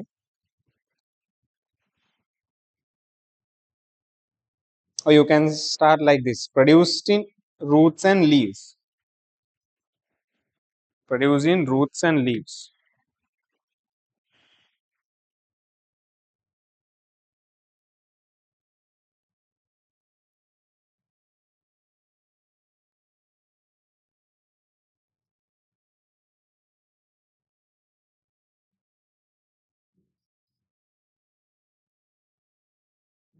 Right, producing roots and leaves, promotes stomatal closure,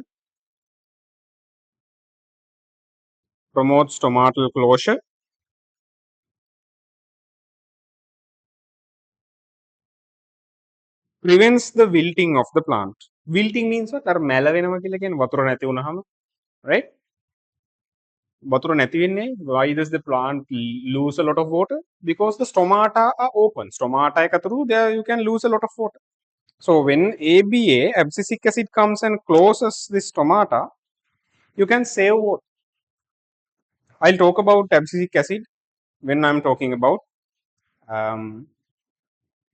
stomatal opening and closing. That's a theory point, okay? For a different day, right? So we talked about a lot of theory parts today, right?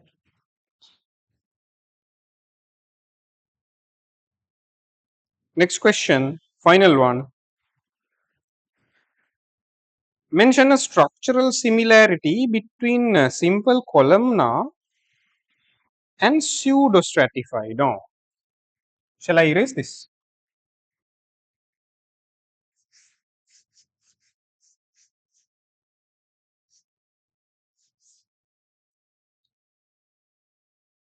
So what are the two types of epithelial cells? Human, we are jumping to human biology, animal form.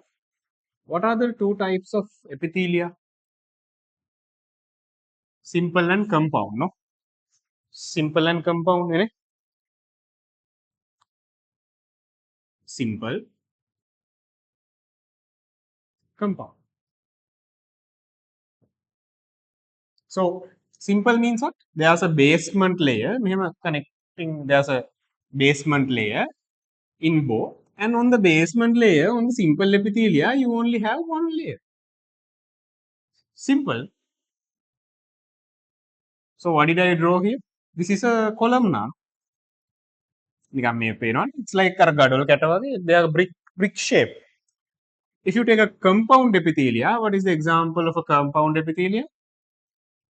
Stratified squamous epithelium, right? Your skin surface, right? Skin එක මේ වගේ there's multiple cell layers on a compound epithelium. Alright? Then pseudo stratified. That means what? බොරුවට stratified. බොරුවට compound. Pseudo. Looks like what? There's a basement membrane, and on that cells are there, but the cells are of different heights. Right? Cells are of different heights. Right? Different height cells are there. Right? And that looks like several cell layers. Right? This is a pseudo stratified. It looks like several cell layers, but it's only one cell layer because the cells are of different heights. So what is the structural similarity? You can say, yes, consists of a single cell layer, right? In simple columnar and pseudo stratified, single layer of cells, nothing big.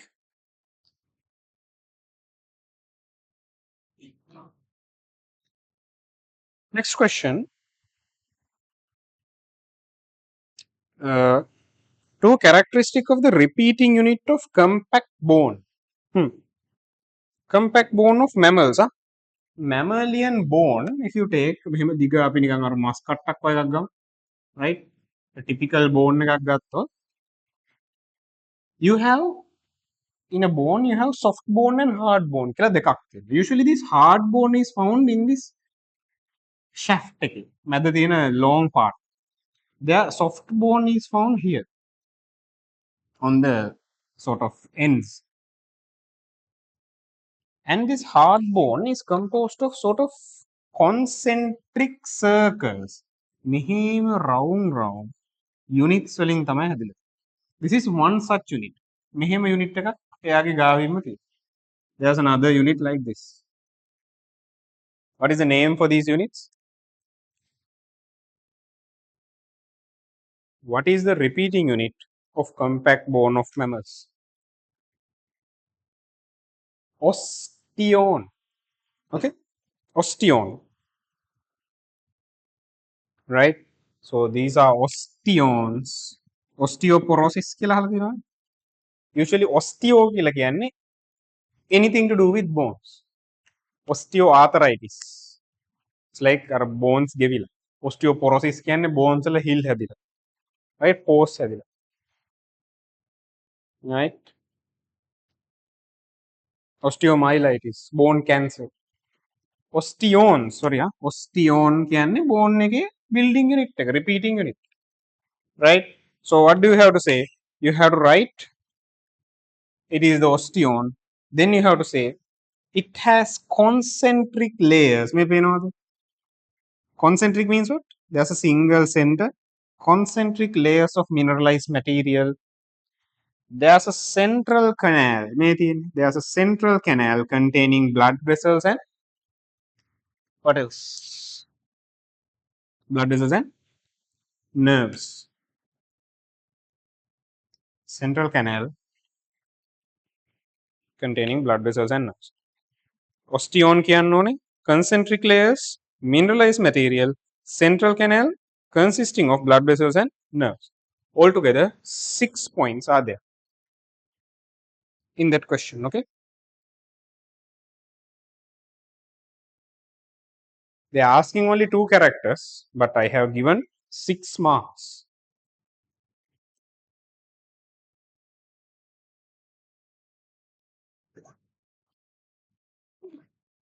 Okay. Next question. How digestion is important for the absorption in holozoic nutrition mode? Holozoic means what? Ingest food into a digestive system. eating food, right? Like us. So why do you need digestion? Digestion definition එක ලියුවා නම් breaking down food into smaller molecules for effective absorption. That is digestion. Because when we eat a large chunk of food, right? Imagine you eat like a massive piece of chicken. How are you going to absorb that all that protein? By enzymes. But that enzymes can't go and act on that whole piece of chicken that you swallowed, right? It has to be broken down into smaller and smaller pieces to increase the surface area.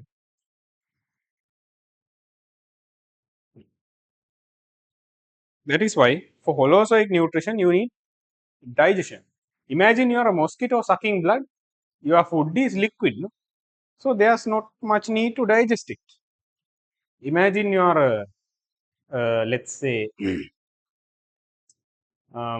like a fly larvae on sort of a piece of meat. What are you going to do? You are secreting your enzymes outside, like you are spitting on the meat and then you're drinking the fluid. That's what fly larvae do, right? They secrete their enzymes outside, then they drink the digested liquid. And what else? Imagine you're a honeybee, you directly get the nectar, no need to digest it much. But we eat so many polysaccharides, proteins, lipids. We need to break those things down.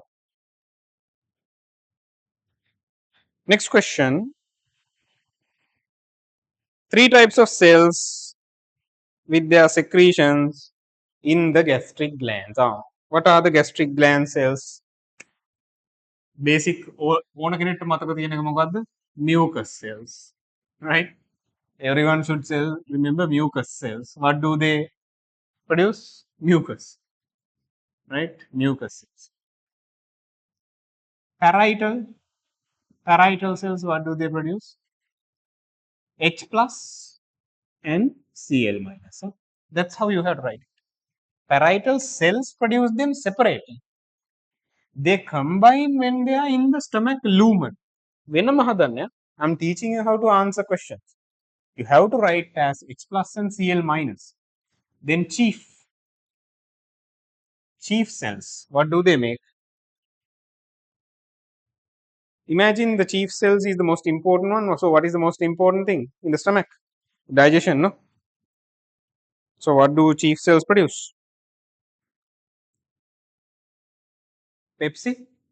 Pepsinogen, not pepsin.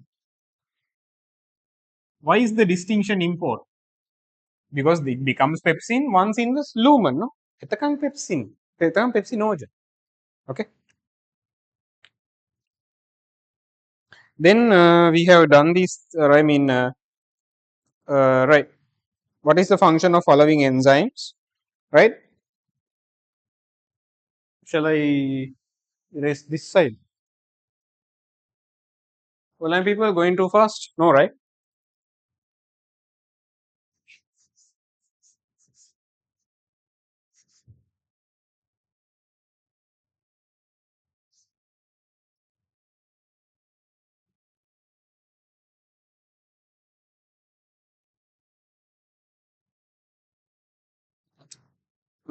Pancreatic carboxypeptidase, what is it going to do? Smaller polypeptides to small peptides and amino acids. Next booklet, I'll include a digestion page. This is booklet 1. I'll include a page for this digestion.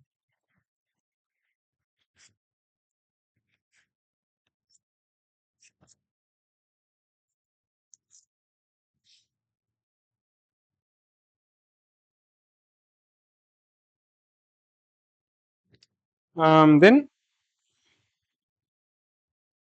pancreatic nucleases, DNA, RNA to nucleotides. Obviously, anyone can say that, right? Nucleases break down DNA and RNA to nucleotides.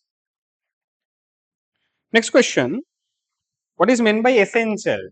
Essential means what? Very, very important. No? Why are they essential? Because we can't make them ourselves. Amino acids, that the body cannot synthesize are called essential amino acids. That is a definition. Amino acids that cannot be synthesized by the body are essential. So what do we have to do? We have to eat them, take them by the diet.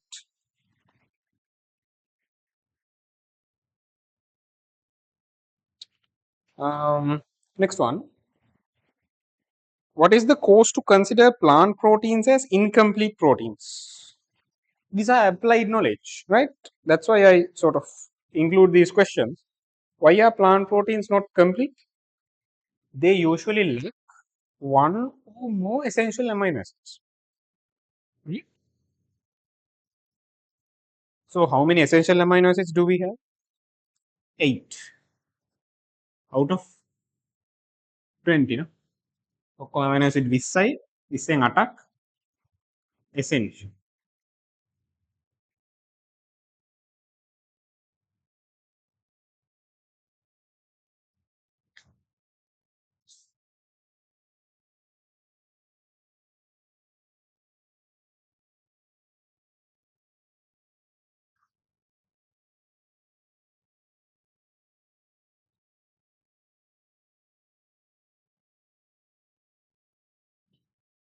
What happened? Can you hear me? I got disconnected, right?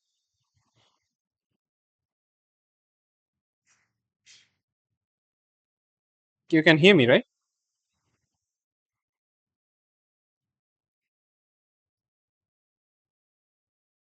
No issue, right? Any lag or anything? No.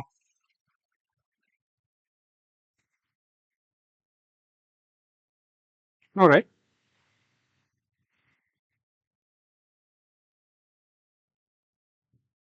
Okay. Right. Okay. Right. Next question.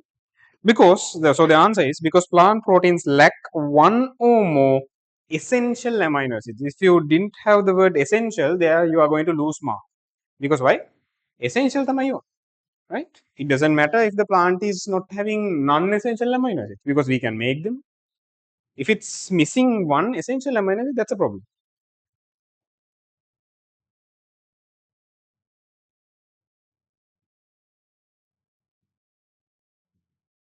Right.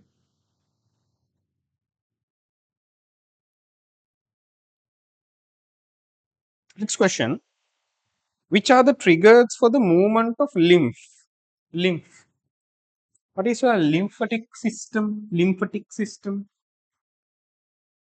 I like to describe it as like a sort of a කාණු පද්ධතියක් වගේ sewer system එකක් වගේ. The lymphatic system is like a sewer system. What does the sewer system do? They drain all the excess things, no? Excessive things, right? All the extra water that comes out of your house from washing, bathing, everything is going to be drained by the kānu, no? Drainage. The lymphatic system is like that. So it's like a backup blood circulatory system. So when arteries bring blood to a certain place, imagine your lower leg muscle, right? Lower leg muscle, arteries bring blood. Then the veins take it back to the heart, right? But the thing is, because of this, let's say the speed of this blood movement, some of the tissue fluid, that is the fluid around the blood, so around the muscle, can get left behind. Veins cannot absorb everything.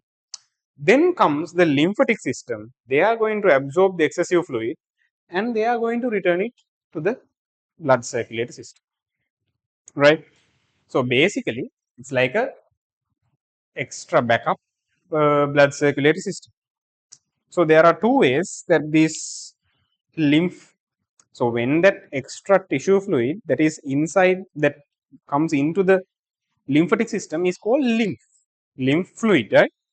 So how does a lymph move? Right? Lymph කෙනෙක් move වෙන්නේ කොහොමද? There's two ways. One way is that the lymph vessel wall. මෙහෙම lymph එකේ wall එක it can contract, right? By rhythmic.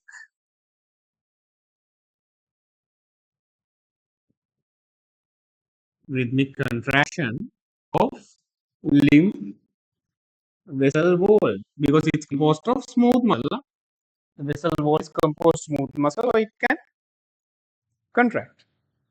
Second thing is around this lymph vessel, you have skeletal muscles. Mehema, around it, you have skeletal muscles. Imagine in your lower leg, you have the calf muscle. So when you are walking, your calf muscle is working, and when the calf muscle is working, it is squeezing that lymph upwards, squeezing and sending that lymph upwards, right? So that's what's going to happen. That's how lymph moves, right? Two ways: by uh, rhythmic contraction of the lymph vessel wall and skeletal muscle contraction. Second thing is skeletal muscle contraction.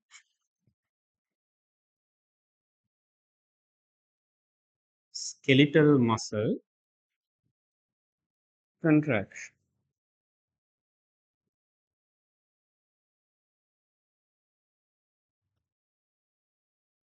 Okay.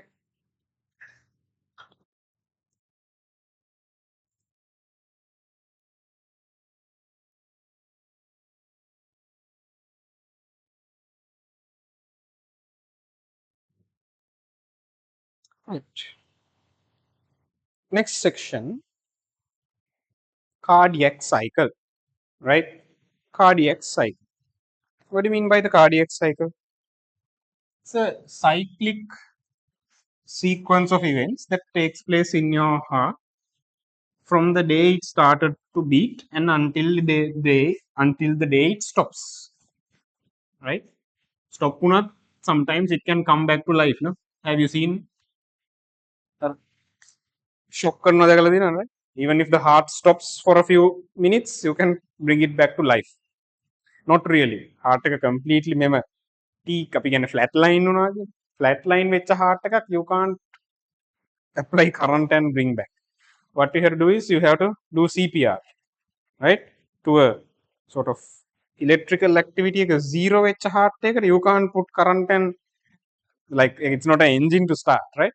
You have to make it pump artificially, and somehow with the patient's luck, if there is some electrical activity, we can put a shock and correct that electrical activity. Okay.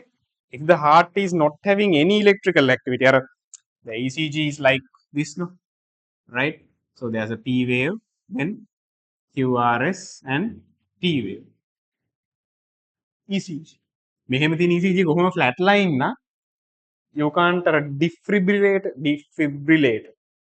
You can't do that and get it to beat, right?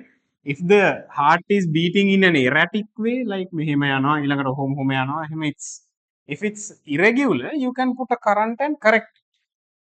Okay, so that's not the point. Cardiac cycle means it's like a cycle of events, right? Continuously taking place. In a resting person, the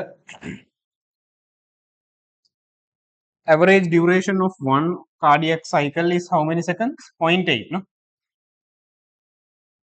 We are assuming the heart is beating for around how much? 60 divided by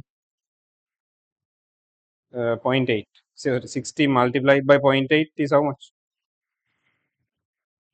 Sorry, 60 divided by 75 times. We are assuming if the resting heartbeat is 75, we calculate it to 0.8 seconds, right? So half of this is 0.4 is in diastole. Diastole කියලා කියනවා. That means the heart is resting. Okay, right?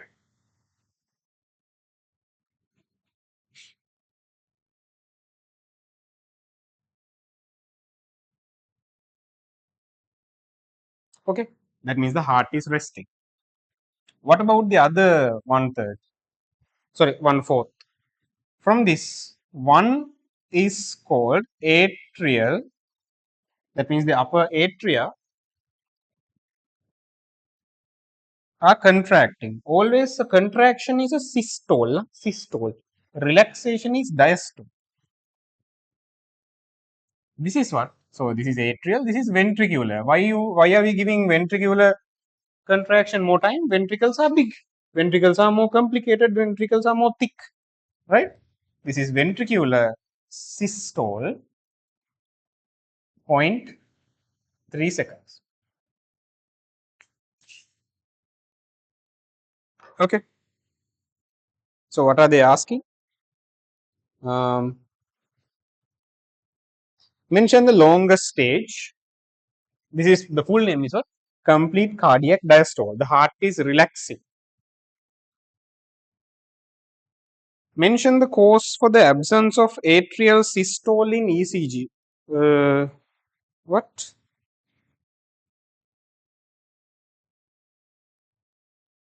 That is a bit wrong, right?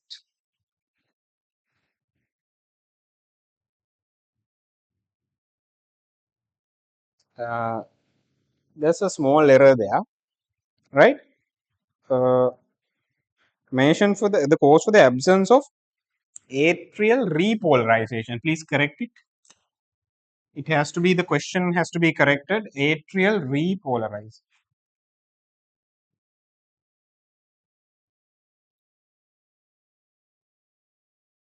Okay. The question has to be corrected. Atrial repolarization. No?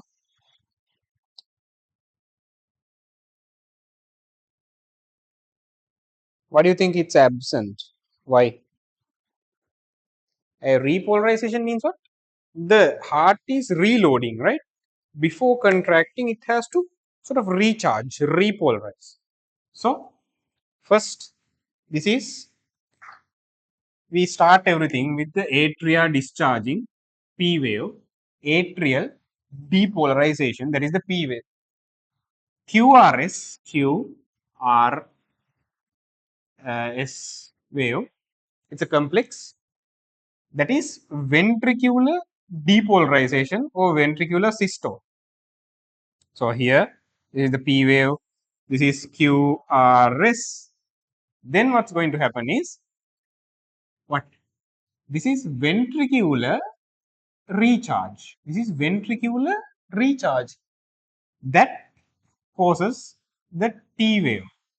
The thing is, the atrial recharge happens in the QRS. In the middle of the QRS thing happening. Understood, right? Atrial discharged, then ventricles discharged, but atrials recharging happens when the ventricles are discharging. So atrial repolarization is going to be masked by this ventricular depolarization. That's why.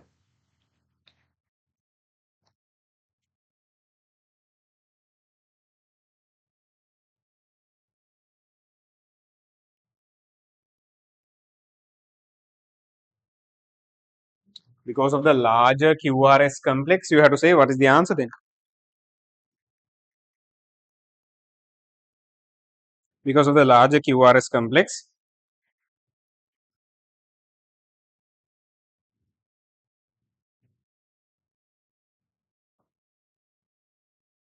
the atrial repolarization is going to be is not seen. That's what you have to say. Okay. Next question.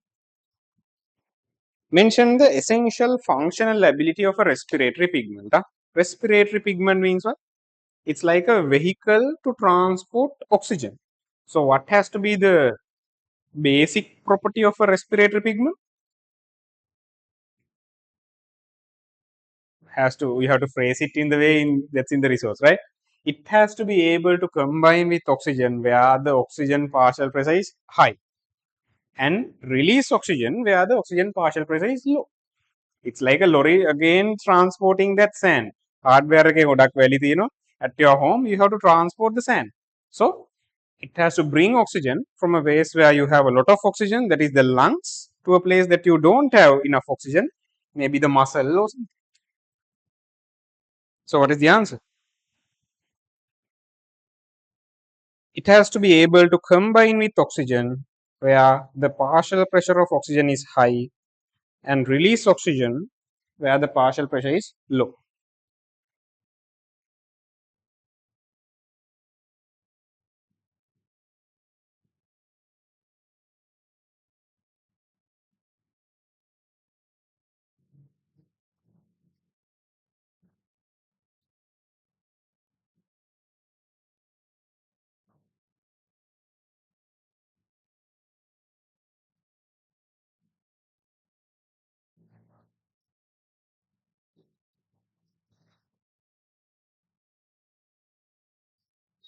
Okay, right.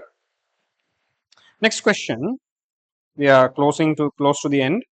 Mention two respiratory pigments that are only found among invertebrates. Invertebrates. Okay, only found among invertebrates. These are theory points, right? You can write chlorochlorine, hemoerythrin, hemocyanin. Any two of those three, you are going to get the marks.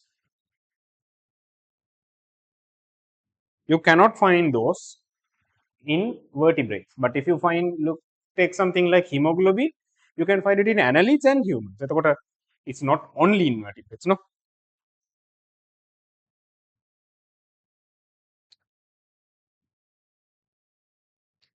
How carb amino hemoglobin is formed? Simple. How is carbon dioxide transported? How is carbon dioxide transported? Carbon dioxide has options. Oxygen anyway, right? Carbon dioxide has options. CO2 mainly 70% as bicarbonate, 23% as carb amino hemoglobin. So how does that happen? Is CO2 plus protein part of hemoglobin. I'll write hemoglobin as HB. You're going to get carb amino hemoglobin.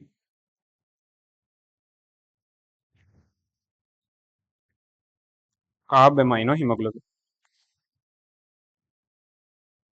That's how you're going to get. So you had to write CO2 combines with the protein group of hemoglobin, or you can say protein part of hemoglobin.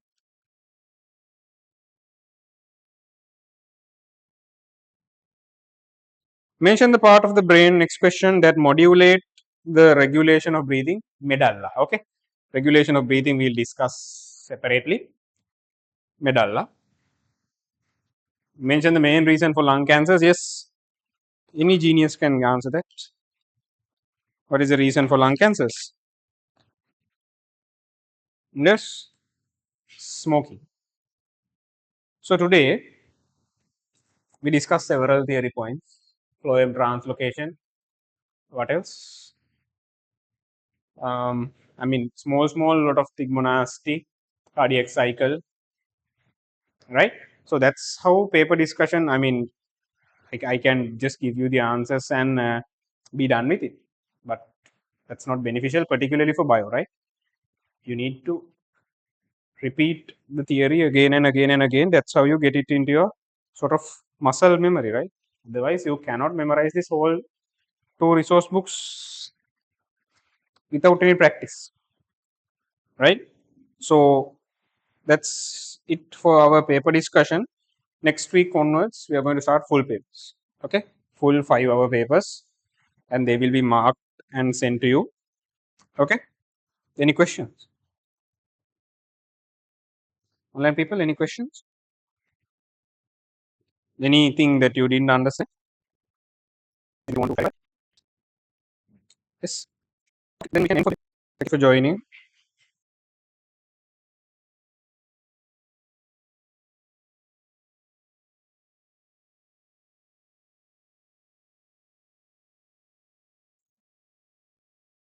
Join with the revision session.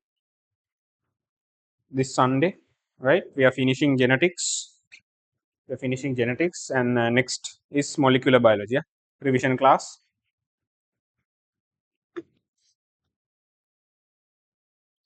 Okay, good night.